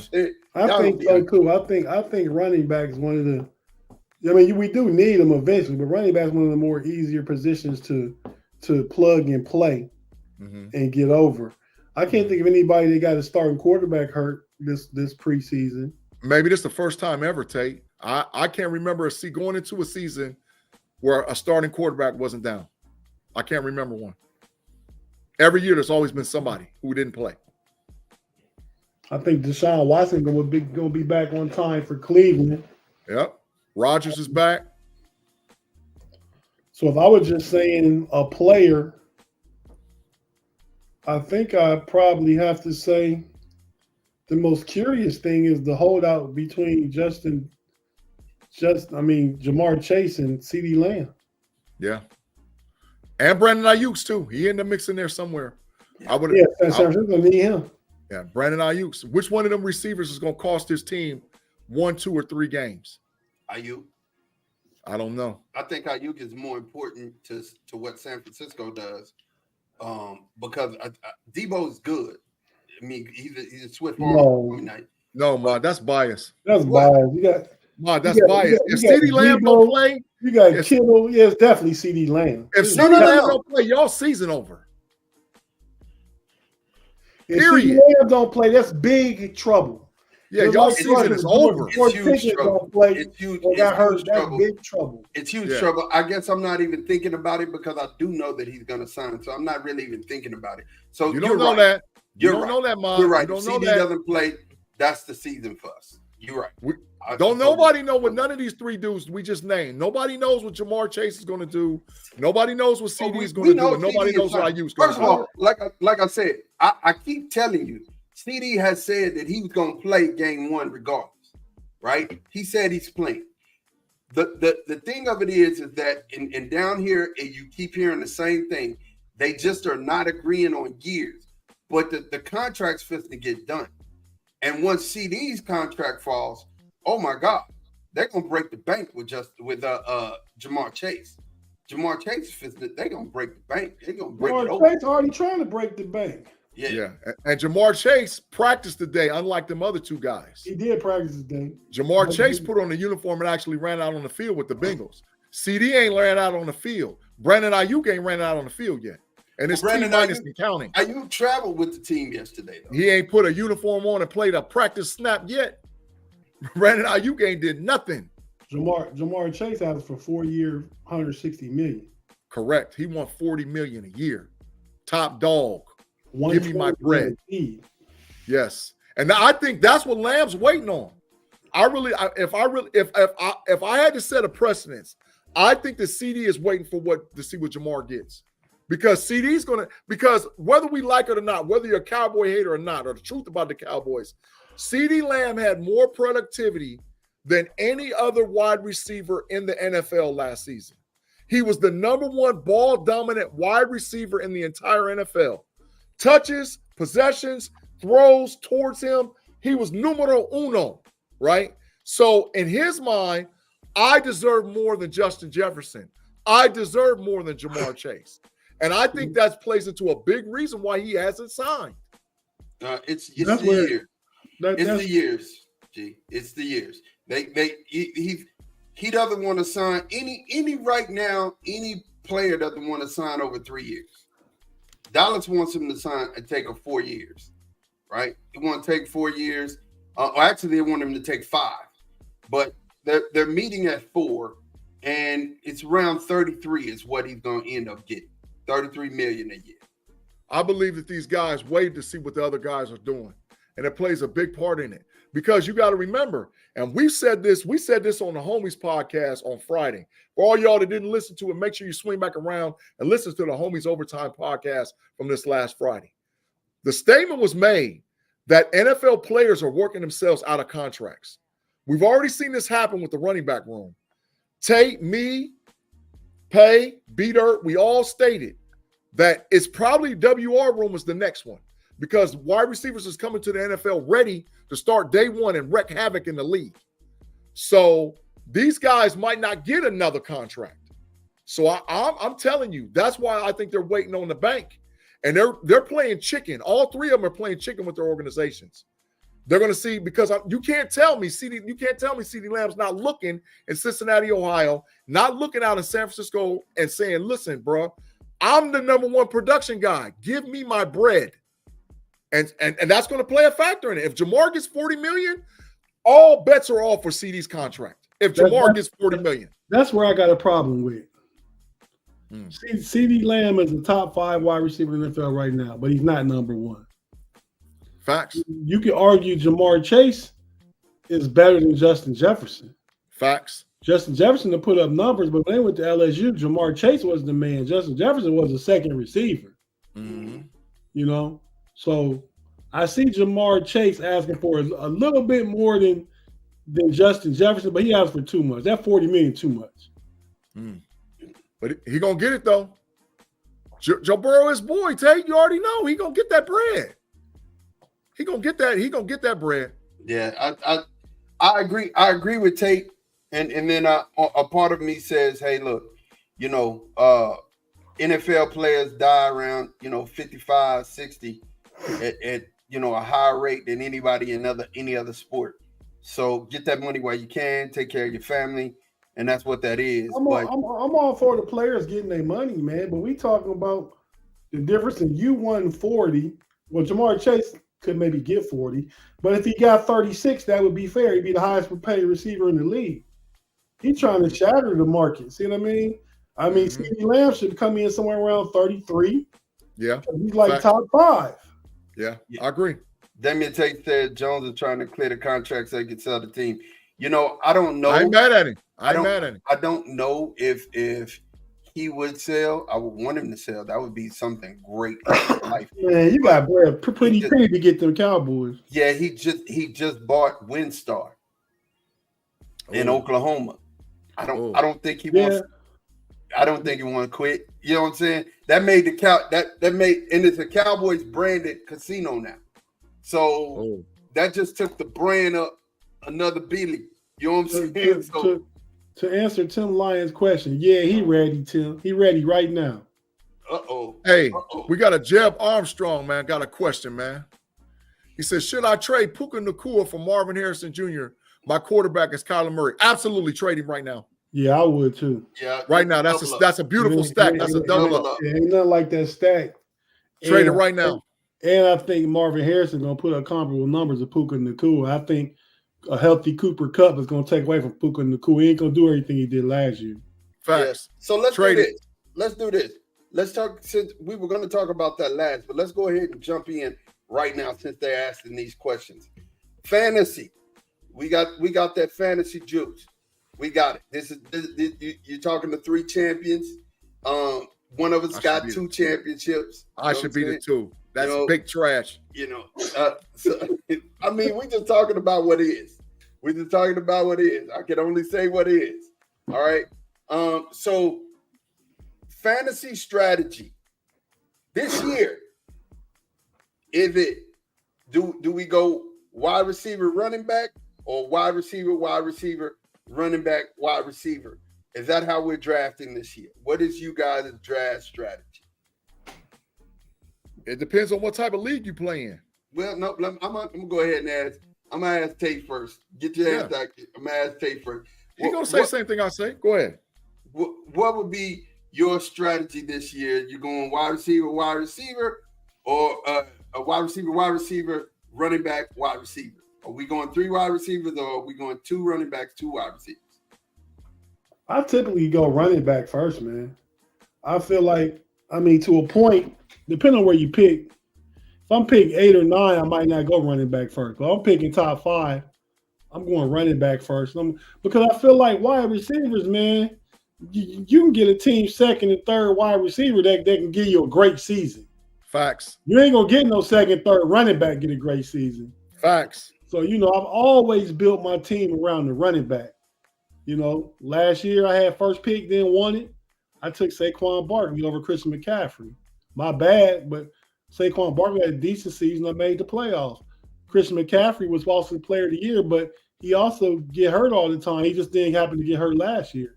But yeah, I always go with the running backs first, man, especially if I got a top 5 pick. Now, if I got around 10 or 11, I could maybe take a receiver.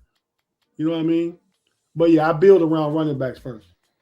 Big G, for those people who are just out here and they're just in first-time drafters, or y'all in the league and you don't really understand it, when is it appropriate to draft a quarterback?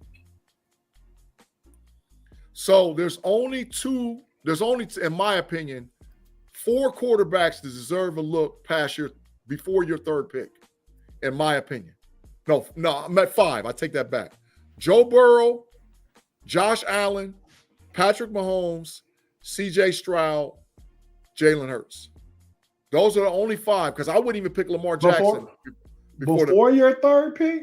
Well, if you're at the 3rd, if your first 2 picks, and you're looking around between pick 2 and pick 3, depending on where you fall, right? If you're late, like if you're late, how you get the number 10 and then you wait 4 picks in the next guy, or you're the number 11, you wait 3 picks, or you go back-to-back with 12 in the next one. You got to take a legitimate look at a big-time quarterback at that draft pick. But only those guys, only those 5 guys should even be a thought pattern. So what round should we, what round is appropriate for drafting a quarterback? CJ Stroud would not be, or Joe Burrow would not be a bad pick at round 2 going into round 3. But somewhere between round 2 and round 3. But it's only 5 quarterbacks that deserve to be in that conversation. Only 5. Wow. So you the earliest I'm taking a quarterback is round 3. The earliest. Yeah, that's the earliest. See, maybe round 2. Maybe round 2. I say it's appropriate round 4. That's just 4 or 5. Not round 4. You're cooked. I'm not. Yes, you are. If you wait for, because like I said, there's only really 5 dog quarterbacks in fantasy, and then there's maybe 2 or 3 that's right on the cusp. Quarterbacks is like we talked about wide receivers. You can get a quarterback, the 8th quarterback, and still gonna put up that production. It's gonna get you points in the league anywhere between Detroit's quarterback 25 and 30. The Rams quarterback, Geno. I'm just talking quarterbacks late, right? They got Geno slated for the first week to give you 18. You know what I'm saying? I'm going double up running backs. The only guy, and there's only 3 players that I'm not going to go double up running backs with the first 2. I'm just trying to give some advice because some guys ain't going to be able to get to those picks. There's only 3 guys that I'm not going to take a running back with my first 2 picks. Only 3 players. 2 more questions left. 2 more questions left, you guys. Defense. When do you draft the defense, and whose defense are you drafting? Round 5. I'll start with you, Tate. Oh, go ahead. Honestly, probably round 6 or 7. Because in our league, defense is weighted heavy. Defense is score you 30, 35 points with turnovers and sacks and interceptions because it's juiced up for our defense to make it more in balance with the rest of the players. So in our league that we in, I say round 5 or 6. I'm already told Big G I'm taking the Steelers in round 1 though. If Tate takes the Steelers in round 1, he's cooked. Look, but listen, round 5. I already told you round 5. And Big G, I'll never be cooked, man. I can sit out the first 2 rounds of picks and still win the league. Yeah, okay, time out. I'll make it. Let's do a corner time bet. Yeah, because there be some suckers in the league, bro. There be some suckers, man, they be going for that mess they talking about.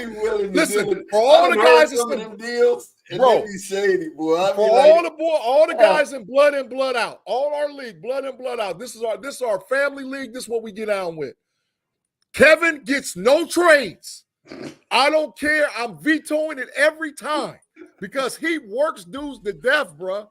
I don't know what he does. He works dudes, man. He pulls out some of the most spectacular trades I've ever seen in my life, man. Hey, that's a good word. And they are spectacular. You be like, what the? How did he get that? But it don't be like shady. It's not like they trading a bunch of bench dudes. It's Tate sees the vibe. But what it is, I done figured out his strategy with that. What he does is he puts his feelers out for 2-3 dudes at the same time. And he's like, man, if I can get this one to bite on this one and this one to bite on this one, then I can bring my team back together. And I seen him do that. I seen him make like 3 trades in 1 week. And I was like, man, how is this dude? This dude is unbelievable. Hey, so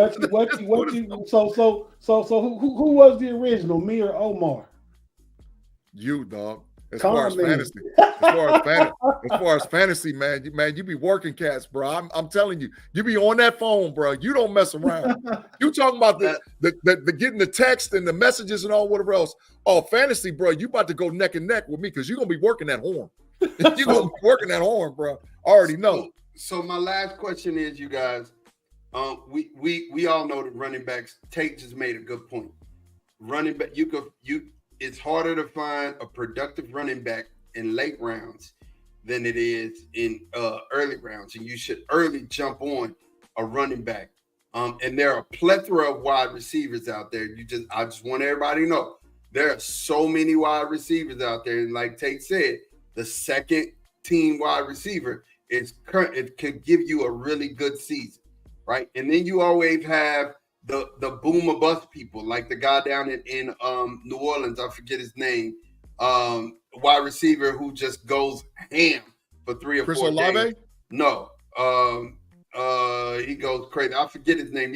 You know, it's a different name. Y'all know it.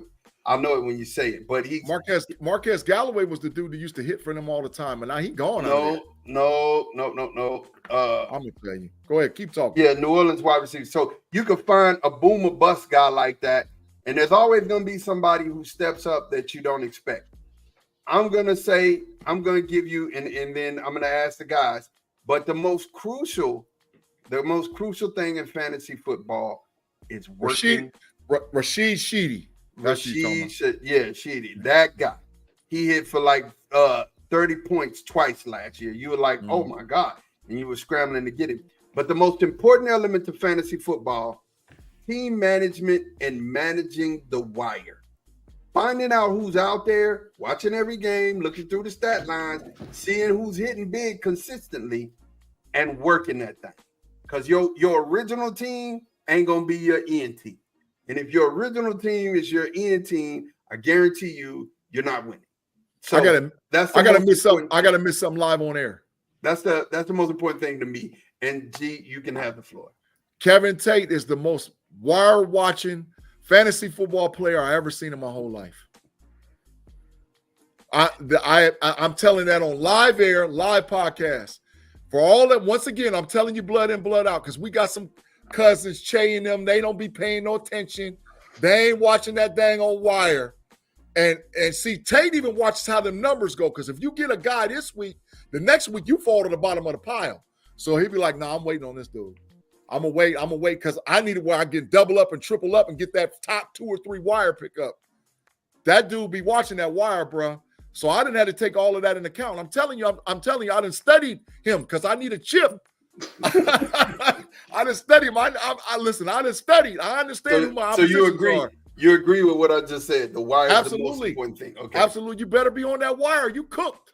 Tate. You better be on that wire. The wire reset every week though, and a lot of times I'm picking last, and I'm typically in first place for a lot of the season, at least one of the top 2 or 3 spots. So I can't just get a waiver wire pick. I'm picking up close near the bottom because every week I'm in one or two place, and they pick last. What are you talking about? Come on, man. I'm gonna tell you how you. I'm gonna tell you a secret. I know how you do it. I'm gonna tell you what you do is this, right? You wait until dudes start getting hurt, and so when guys get hurt, they got to go pick up a guy because a lot of guys don't know how to set the depth. Because if you go back and look at the last 8 or 9 years as far as fantasy football, as far as me and you, our rosters are built very similarly because we understand what it means by have depth of position. But we play with a lot of guys that be rocking with one quarterback, be rocking with one tight end, be rocking with one defense, and something happened, and then they got to go get it. They got to go get a guy, and that's when you strike. I know, bro. I be paying attention. I know. I go with one quarterback most of the time because you can only put one in the game. What I want to do on my bench for, I can't never use. Now, if my quarterback get hurt, I could be in trouble. I got to go dig deep. I might have to go. That's when I might pick up Geno Smith. That's, listen, I'm going to give you some fantasy outlook out there. Your bench better be right in fantasy football because if you ain't got no bench, you cooked. You better have some bench. And you know me, I hoard running backs. You better have some bench. Your bench better be right. The dudes on my bench last year was like Aaron Jones. Dogs. I had King Henry. He was on my bench at one time. Yeah. Dogs. Saquon, Aaron Jones, King Henry. I had like 5 number 1 running backs at one time. Yeah, your bench better be right or you cooked. Your bench better be right. Your bench better be right. Your bench better be right. So yeah, that's it on that, man. You guys, I'm going with one quarterback and one tight end because I'm not playing no tight end in the flex.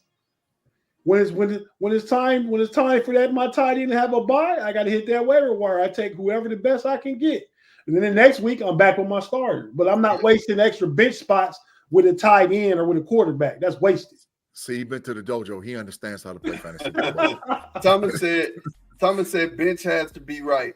But don't draft backups that aren't better than a guy you could grab off the wire. Absolutely. I agree with that. Absolutely. Mm-hmm. Absolutely. I agree. That's facts. That's big facts. Yeah, so that's our fantasy football segment here. And I guess we'll come back to it again weekly to help you guys if y'all have fantasy football questions. Because you're talking to three champs. Trying to get it right. And I'm going to tell you something. I'm excited about this year, man. I'm excited about this year. For real. Big G. 76 and 54. Do you like that? Nope. Why not? Nope. Because we've been playing trash the last month and a half, and we got to get it together. Y'all just 6 and 4. It don't matter. The last month and a half, 50%. we have been playing trash. We was the best team in Major League Baseball by far a month ago. Now the Yankees and the Dodgers is in front of us as far as overall record. So we needed to get it together. We ain't got but about a month left. Let's get it together. Let's get down the stretch. Harper is back in the lineup. Let's do what we need to do for the Philadelphia Phillies. Yeah, so y'all are 76 and 54. The Braves are 70 and 60. The Mets, and that's impressive for my Braves to be 70 and 60 because we've had the injury bug hit us real hard. The Mets are 68-63. The Nationals 59-72. The Brewers are leading the Central at 75 and 55. Cardinals are 65 and 65. Cubs are 65-66. The Reds are 63 and 68. The Dodgers are. I just kept it moving because I know Tate doesn't want to really talk about them. The Dodgers are 78 and 53. The Diamondbacks are 75 and 56. Padres 74-58. And then in the American League, the Yanks are 77 and 54. Orioles still hanging in there, doing real tough. 76 and 55. Red Sox 67-62. The Guardians in the Central are 75 and 55. Twins are 72 and 58. Royals 72 and 58. The White Sox have won 31 games. They got us. They lost 100. Yeah. They lost 100 games. 100 quick. 100. The Stros are back in the league for the American League West at 69-60. The Mariners 66-65. Rangers are 60 and 71. And that it concludes our Major League Baseball roundup. Now we're getting over into why you didn't ask me about the Reds? Because we already know. I already know what you ain't got nothing to say. You was like, even on Friday night, you were like, Cincinnati Reds right here. Big trash. Tate, are they dumpster juice? Did they get the dumpster juice? Oh my God. They was up 3-2 today against the Pirates going into and lost the game. Gave up 2 runs in the bottom of the ninth. They was up 5-0 the other night against the Pirates on Friday night and lost that game. Big trash. Is it the juice that seeps at the bottom of the trash can, though, Tate? No, because they got talent, bitch. You ain't gonna go that far. Okay. All right. I'm just They ain't making go sure. that far. They got talent. Okay. All right, you guys. WNBA, we'll talk. I'll give you the standings, and then we want to talk about a couple of players on here. The Liberty are 25 and 5. Are they just that good, bro? Yes. Yeah. They just that good? Yes. The Sun are 22 and 7. Third place is the Lynx, 22 and 8. Fourth place is the Storm, 18 and 10. Fifth place are the Aces, last year's champion, 18 lot of and injuries. 11. A lot of injuries. The sixth place team is the Mercury, and the Mercury is 16 and 14. The seventh place is the Fever, 13 and 16, and eighth place is the Sky at 11 and 18. All right, so we talked about this. Hey, look here, man. Shohei is that dude. So we talked about this. We said who would be the rookie of the year in the WNBA, right? This year we said Angel or Caitlin, right? Mm-hmm. And G, your statement was whoever gets to the playoffs. Well, right now, both of them in the playoffs. Facts. Right? So who do you think right now should be the rookie of the year? I'm going to go with Caitlin Clark, man. Even though Reese has played outstanding basketball, And she's on a historic pace, just like Caitlin Clark is on a historic pace. Her double-doubles, her points per game, her rebounds per game is historic. But Caitlin Clark, man, a little different, bro. They both are playing outstanding basketball. You better catch them this year. That's all I'm going to say. You better catch the Indiana Fever and you better catch the Chicago Sky this year. Because next year, it's going to be too late. It's going to be too late. I said cash cow at the beginning. Caitlin Clark still leads the WNBA in turnovers. But Caitlin Clark, man, is playing her heart out, bro. She's playing her heart out. And she's getting better, just like Reese is getting better every week. Yeah. Caitlin Clark, 17.9 points per game, 5.7 rebounds, 8 assists a game, and 1.4 steals. She's doing a thug thizzle. What's Angel Reese, though?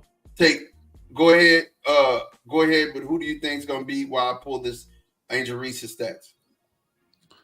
I'll say today, they both of them contribute to the viewership going up.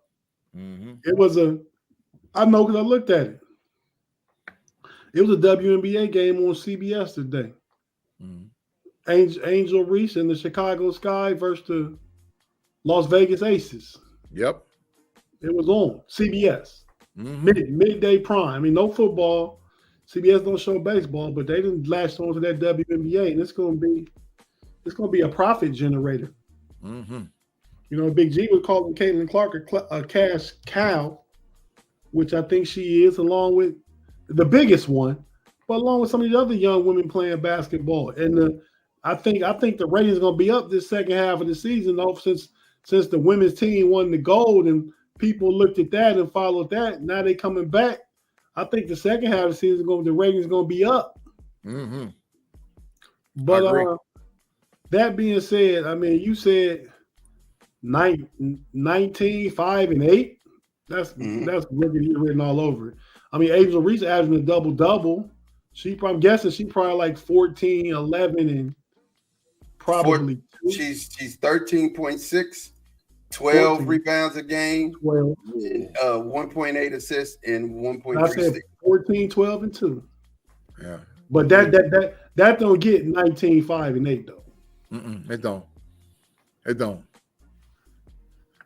19, not 19, 5, and 8, and you women's basketball's probably top 5 college player ever. Yeah. And to go with that, she even got the viewership up. I mean, let's be honest about it, because she white. She a white girl, and they follow her. And she a beast, though. I'm not saying to say she's not a beast. I'm just saying that to say she got more of a rooted fan base that's gonna follow her. She got the Midwest on lock.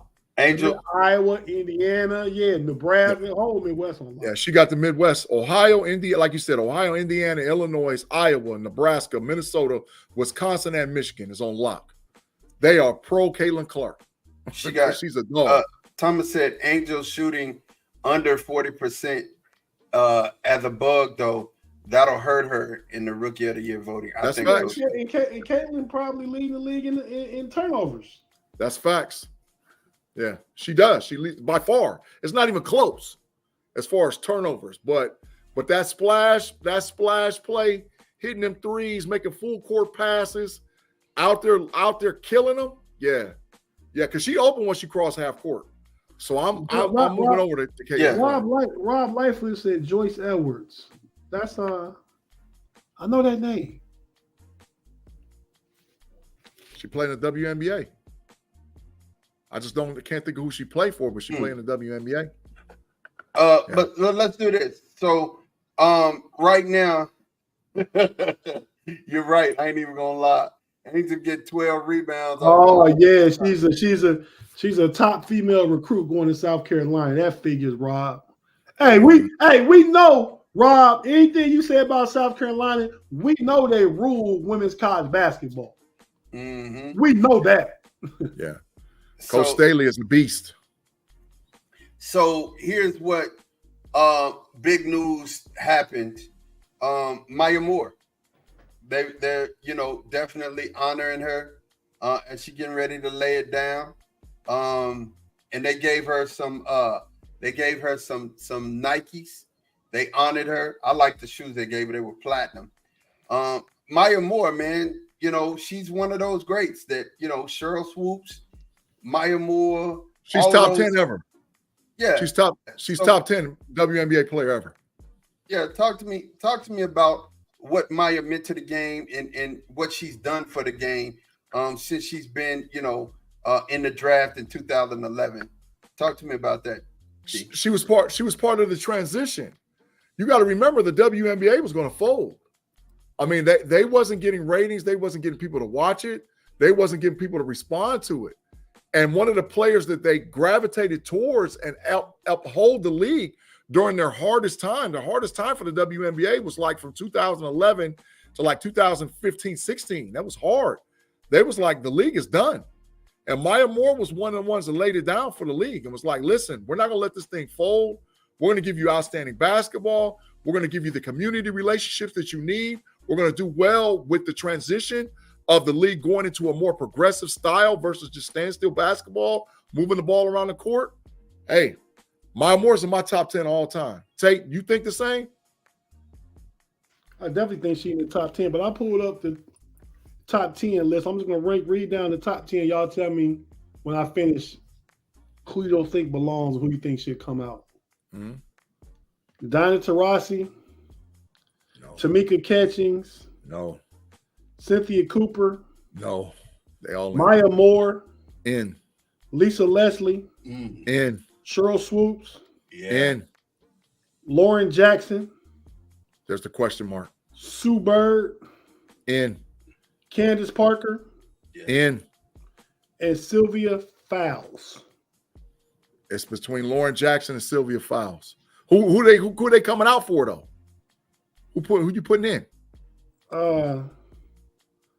Well, the next after the 10, you got Elena Deladon, Brianna Stewart. I got her in probably. Yeah, she was a dog. Yolanda Griffith. Yeah. Simone Augustus. Oh yeah, dog. She was a dog. Tina Thompson. Dog. Yolanda Houston. Griffith. Dog. Tina Thompson. Dog. Houston Comets. Another Midwestern. Katie Smith. Dog. Katie Smith was a dog. It was a dog. A dog. Brittany Griner. Dog. Ooh. I mean, there's some dogs on there, man. Tina Charles. Yes, dog. Lindsay, what is the top 25? Angela McCaustry. I don't know. Cappy Poindexter. Dog. Manika Ogwumike. Ain't that the girl sister that do basketball? Yeah. Sisters. Yep. Whole family full of overs. Yep. Becky Hammond. Dog. Rebecca Brunson. Last one, 25, is Penny Taylor. Don't know her. Tate, and you know what's crazy about that list? Cheryl Miller never played a game in WNBA. And she the best ever. And she the best. And JaVale McGee's mama never played a game in the WNBA. She's a dog too. McGee. Yeah. Dog. They might be top 5 and they never played a game in the WNBA or women's basketball players ever. They on the same team in college. They was dogs. Yeah. But I probably put in, just off the top of my head, take the 2 out you said, Big G. And I probably put in Tina Thompson. Oh. Tina Thompson was a beast. And I probably put in I said Tina Thompson and number 11. Brianna Stewart. That was my team. Yeah, number 11, Brianna Stewart, man. Put her in there. Yeah, I like it. Won't question it at all. But look, you guys, we are getting ready, man. Do what we do, parting shots. I will say that this is our last long form show. Very last. Football is about to start. Football will start for 2 more Sundays. 2 more Sundays, but next Sunday is a regular Sunday for us. Then the following Sunday, football will be on. You mean NFL football, but my passion, like you said, my aphrodisiac been started. Yeah, it's time to go. It's time to go. College football is here. But it's time to get to what we do best, man. Our parting shots. I'm gonna start with G, man, because G's been passionate this whole time, and he's been ready to get it in. So we're gonna start with G, man. Give us what you got for a pork chop. First of all, man, prayers up, man, for Ryan Montgomery. The number 2 ranked high school quarterback in the country from Findlay, Ohio, was tragically hurt in his first game this season for the Findlay Trojans. He's a full commit to University of Georgia. Going to take Carson Beck's space, and prayers for his family, the Montgomery family in Findlay. It was a travesty that young man was hurt. But saying all that, ladies and gentlemen, Tavion St. Clair is the best high school football quarterback I've ever seen play in my whole life. I've never seen a kid play quarterback better than Tavion St. Clair, who's from Bellefontaine, Ohio, and the number 1 ranked high school quarterback in the country. I have seen some of the greatest kids play quarterback. I mean, we've had great ones come out of here. Braxton Miller came from here. We've had some dogs, man. But I have never seen a kid play quarterback like Tavion St. Clair. Tavion St. Clair is college ready right now. Like he should, in my opinion, Tavion St. Clair should have classed up. He's really that good. First game out the gate, 295 yards passing, 5 touchdowns, and didn't play in the fourth quarter. He's a monster. 6'5", 235 pounds, 4.4 40-yard dash. For all the Buckeye fans that's out there, I'm going to tell you who he is. Take C.J. Stroud and mix him with Terrell Pryor, and there's Tavion St. Clair. So shout out to Tavion St. Clair, the Bellefontaine Redskins. We're cheering for you guys this year, and I can't wait to get you an Ohio State uniform, man. Great high school football player, Tavion St. Clair. And his little brother's a dog, too. He's in 10th grade. He's ranked the number 4 ranked quarterback in the country in 10th grade. So the St. Clairs is producing real dogs. And Thomas said, and he's from Ohio. What are the odds? Hey, I'm allowed to get on my bias train, but Tavion is different, bro. He different. Okay. We ready. Tate, talk to him, man. Give him your I told you so, and give him your part shot for this week. Hey, man. Big G. First, the question to Big G about Tavion St. Clair is, when he coming? Next year. He can leave. He'll be in the spring. He'll be there in the spring. Is he going to start next year? He probably going to start as Sayin is a dog. Ayers Nolan is a dog, but Tavion a little different, bro. He could start as a true freshman at Ohio State. He's really that good. Okay. Well, what I'm going to say, man, and I told y'all on Wednesday's Pump Your Brakes podcast on Steel Curtain Network. Remember what we told him, Big G? What about Justin? What's the name of the show? Pump Your Brakes. We told the fans on the show to pump their brakes. Yeah. Woe is the Steelers. Steeler Armageddon. Everything's all bad. You know what I mean? And I said on Homies Friday, hey, it'll be okay. It'll be okay. We just need to come out and execute on Saturday. We don't need to win because preseason games are about individual evaluation. Mm-hmm. You're looking at players and what they can do and what they can bring to the overall 53. You're not always looking to win a preseason game.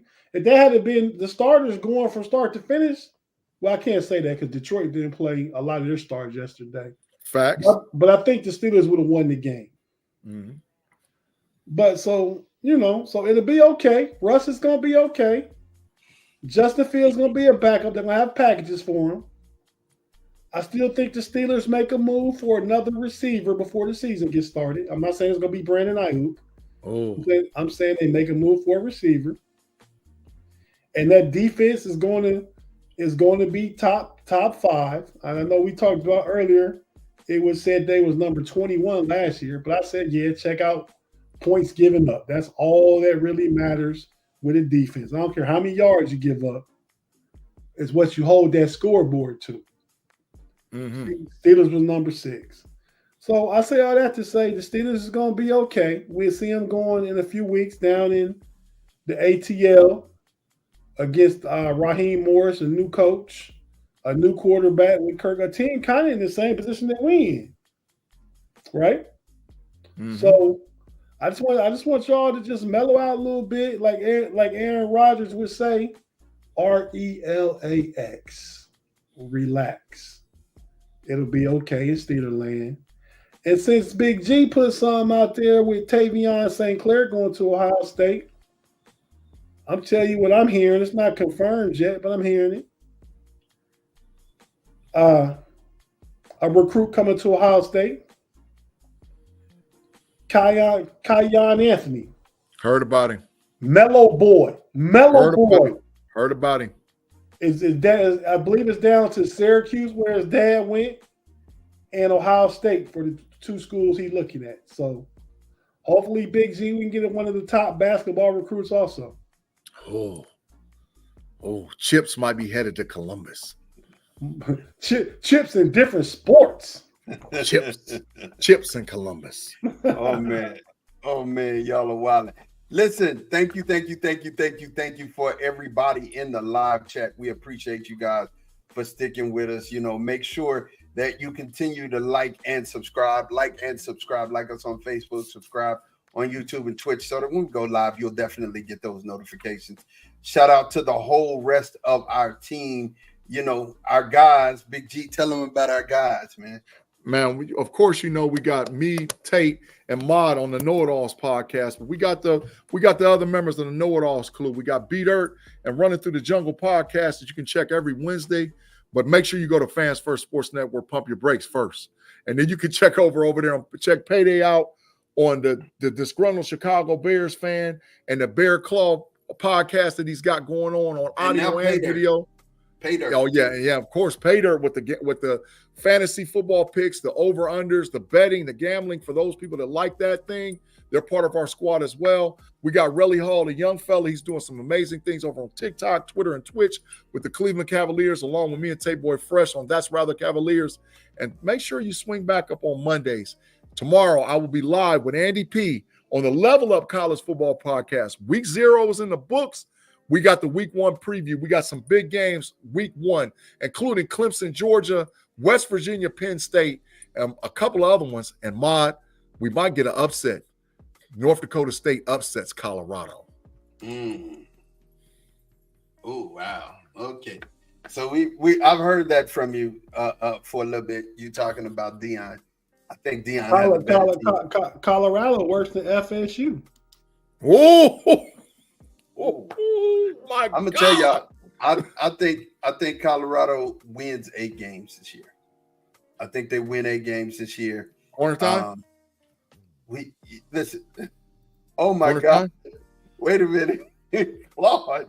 How was this the most biased show ever, bro? Like, hey man, you know what you got to do with Claude. Give him his fix. Give him his fix before we get out of here. You know what he needs. Big G talked about Ohio State, and I talked about Pittsburgh and Ohio State. He probably don't think Pittsburgh is biased though, but my Ohio State take and Big G's Ohio State take. And I forgot to say while you got the matches up, y'all, I'm gonna be on the Steelers Q&A at 8:30 with bets. So giving y'all more great Steeler takes. Check me and bets out on the Steelers Q&A at 8:30 on the SCN network. And I'm gonna be over there in the streets. I'm gonna be in the streets cutting up. So you already know takes ready. Don't even watch it, man. I'm coming to the streets. I'm gonna cut up over there. Then it said no way, Miles 75 at best. I think the ceiling. But the corner time 8 wins. The ceiling is 8 wins. Can we bet it? 8 wins. Yes, Claude no, said, Mod? No, we not. I got too many out there already. Claude, the Matrix King, and then G always G gonna get the Instigator Award. Yep, The chief instigator. You win the Chief Instigator Award. You win it. And then he said, "You're the same dude that said C.J. Stroud was trash." You did say he was trash. Claude, bet our corner time Ohio State beat Penn State. You did say he was Bet trash. our corner time right now. Bet it. An hour corner time on live television. Bet it. That was probably Big G hottest, earliest, worst take ever. hot. I mean, dragon breath hot. That was after two games. I did. So you shouldn't have said it. That's okay. I said earliest, hottest, worst take. Yeah. You walked me off the ledge with him. But Claude, while you over there bumping your chops, bet the corner time for Penn State versus Ohio State. Let's bet it. We at your crib with a whiteout at night. Let's bet it. Listen, man, mod moments. I'm gonna jump into it. This one's a little different. I always deal with the inner person, and then this still kind of is on that it's on that road. It's on that paper. I just wanted to share some. The cost of rent in Texas, the average bedroom apartment is up 30%. Minimum wage needed is $18.79 or $39,000 a year to afford an apartment in Texas. The current minimum wage in Texas, though, is $7.25. $7.25. So you see the disparity. That's $11 less than what you need, right? Because Texas is big trash. And then, so you would have to wait. You would have to work 104 hours a week to actually afford a one-bedroom apartment. Here's the deal. There's a sign for that state. Go ahead, Mom. Here's the deal. This is why I bring this up. Most of us will sit and watch other people achieve and accomplish their dreams. And it's good for you to support other people. We say, listen, with us, support us, we'll support you. That's just how we get down. You know, we want to see everybody win.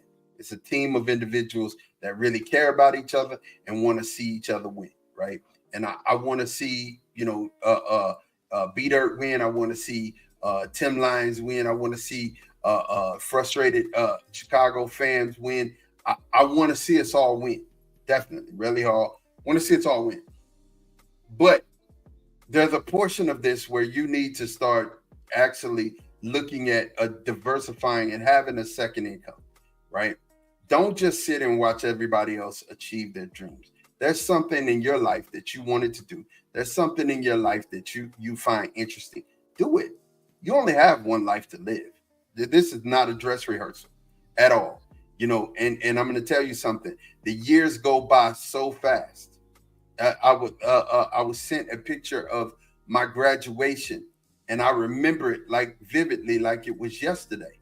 And I think to myself, like, golly, like it was so long ago, but it seems like it was just yesterday. Time will wait for no man, and time will continue to keep moving forward and keep slipping into the future, right? So I would tell you, don't sit and wait. And there's this old adage where, there was a flood, and, a person got on top of their house, and they were praying that God would save them, and a boat came by.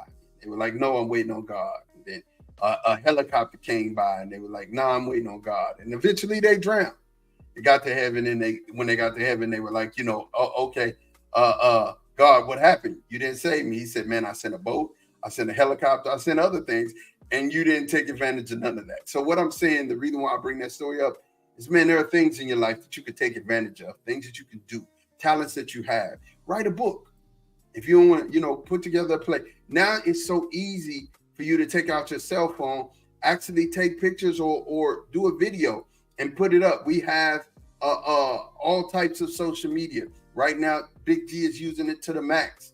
Big G is always posting something every day. I literally want to take his phone. I literally want to take his phone, but he's doing what he do. You know what I'm saying? No way, no say. I really just want to cancel Christmas on his phone. Just really, that's it. But I say that in jest because he's actually getting up, doing something. A long time ago, what is it? 3 years now, we were talking on the phone, and we said, man, we should do.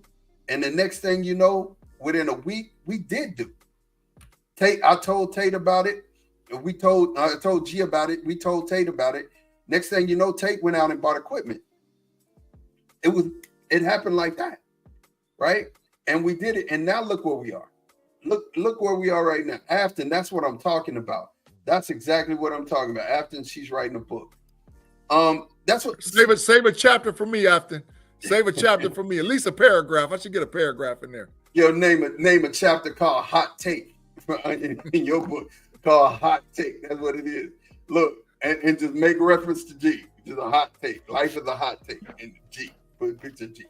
But no, seriously, do something that is going to benefit you and your family. Do something, because you can't rely on just, you know, your job. I mean, look at the state of our economy. Our economy is, and I'm not going to get into politics, but I'm saying the middle class has been eradicated. So you got to do something, you know, that you enjoy doing. You know what I'm saying? You got to do something that you enjoy doing, and you do it if you want to get paid, but do it and actually look for, there's nothing wrong. Money is the root of all evil if you're using it and making it your God, right? But money is not a bad thing. If you're trying to make money and you're trying to make money on something, that's not a bad thing. There's nothing wrong with that, right? But do it so that way you can have an inheritance to leave to your children's children. I'm all about legacy. I'm all about legacy. And we don't have nothing if we don't have a legacy and leave something to our children's children. I want my grandchildren to say, you know, granddaddy picked it up. He did what he was supposed to do for us, and he left us with a leg up and not a leg back. So that's just me. That's Mod's moments. I wanted to share with you. Get up, do something, achieve something for you and your family. Make sure you're putting something up for you guys, and keep supporting. Like I said, we support y'all in whatever endeavor y'all got going on, because y'all support us. And we're going to continue to do that. We love reciprocal in relationships. You know what I'm saying? We love to be reciprocal in relationships, because that's who we are. You know, guys, do you got anything else before we get out of here? No. I always got something else.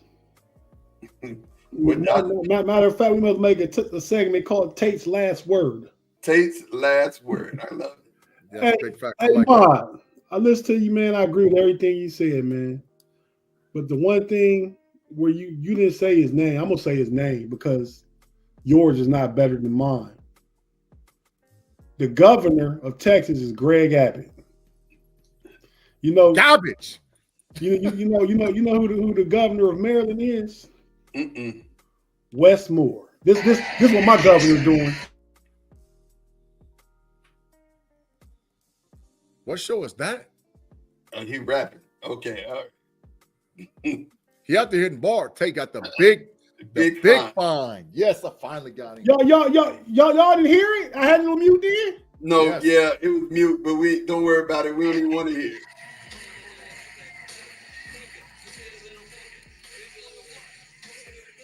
Came to bring the pain. He was hitting bars. And he had a great speech at the DNC. I'm just saying, I like Wes Moore a lot. I think he's going to run for president one day. But nah, so I just wanted to say my governor better than yours. That's all. Tate's last word. Yeah, I had nothing to say about. I had nothing to say. I just had something to say about the state of our economy. That's what I had. It's partially because of your governor too. Why your minimum wage so low and your state so expensive? You said minimum wage is $7.25. I don't. Yeah, I don't never. You need to make $18 an hour to get an apartment, to afford an apartment in Florida or a home in Texas. Yeah. In Texas.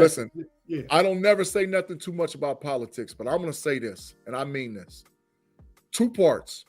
Number one, if you don't vote, it's your own fault. Period. If you don't vote, it's your own fault. Number 2, pay more attention to your local politics than you do your national politics. Your local state, city council presidents, your mayor, your state representatives, and both the House and the Senate control what goes on in your neighborhoods and your communities and what goes on around you. So if you don't vote, it's your fault, number 1. But number 2, put the people in office that's close to you that dictates your city, your state, your county, your community, and your legislation. You got to have those people, the right people in the right spots. So vote first, but then make sure the people around you put in the right office. Man, Big G, you must be talking to your wife. This is how I am all the time. This is how I am all the time. I just don't really go that far, right? I don't go there all the time. Okay. Hey man, look, I'm gonna tell you, it was great hanging out with you guys. Great hanging out with you guys. Make sure you tell a friend so that next week they'll be here and they can enjoy what we putting out here, man. Because the KnoItAllz be cooking, man. Hey, and all last week we was on 577 subscribers. Now we on 578. If anybody is within the sound of my voice and you haven't subscribed to the KnoItAllz podcast yet, please do that now. Hey, matter of fact, tell somebody you know to subscribe. Be like, you don't gotta watch this. Give me your phone. Let me go to YouTube and subscribe for you. Yeah, just take their phone. Yeah, you don't gotta have no notifications turned on or nothing. Just subscribe.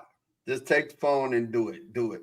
Hey, so, man. With that being said, I expect to be up to by 585 by next week. That's only 7. That's 1 a day. So come on, let's be honest, we should get up to 600 before football season starts. That's where we should be at. You know what I'm saying? That's where we should be. I agree. I'm just trying to put no pressure on nobody. Hey, look, but I appreciate you guys. Thank y'all for watching. We will catch y'all same bad time, same bad channel next week. Peace.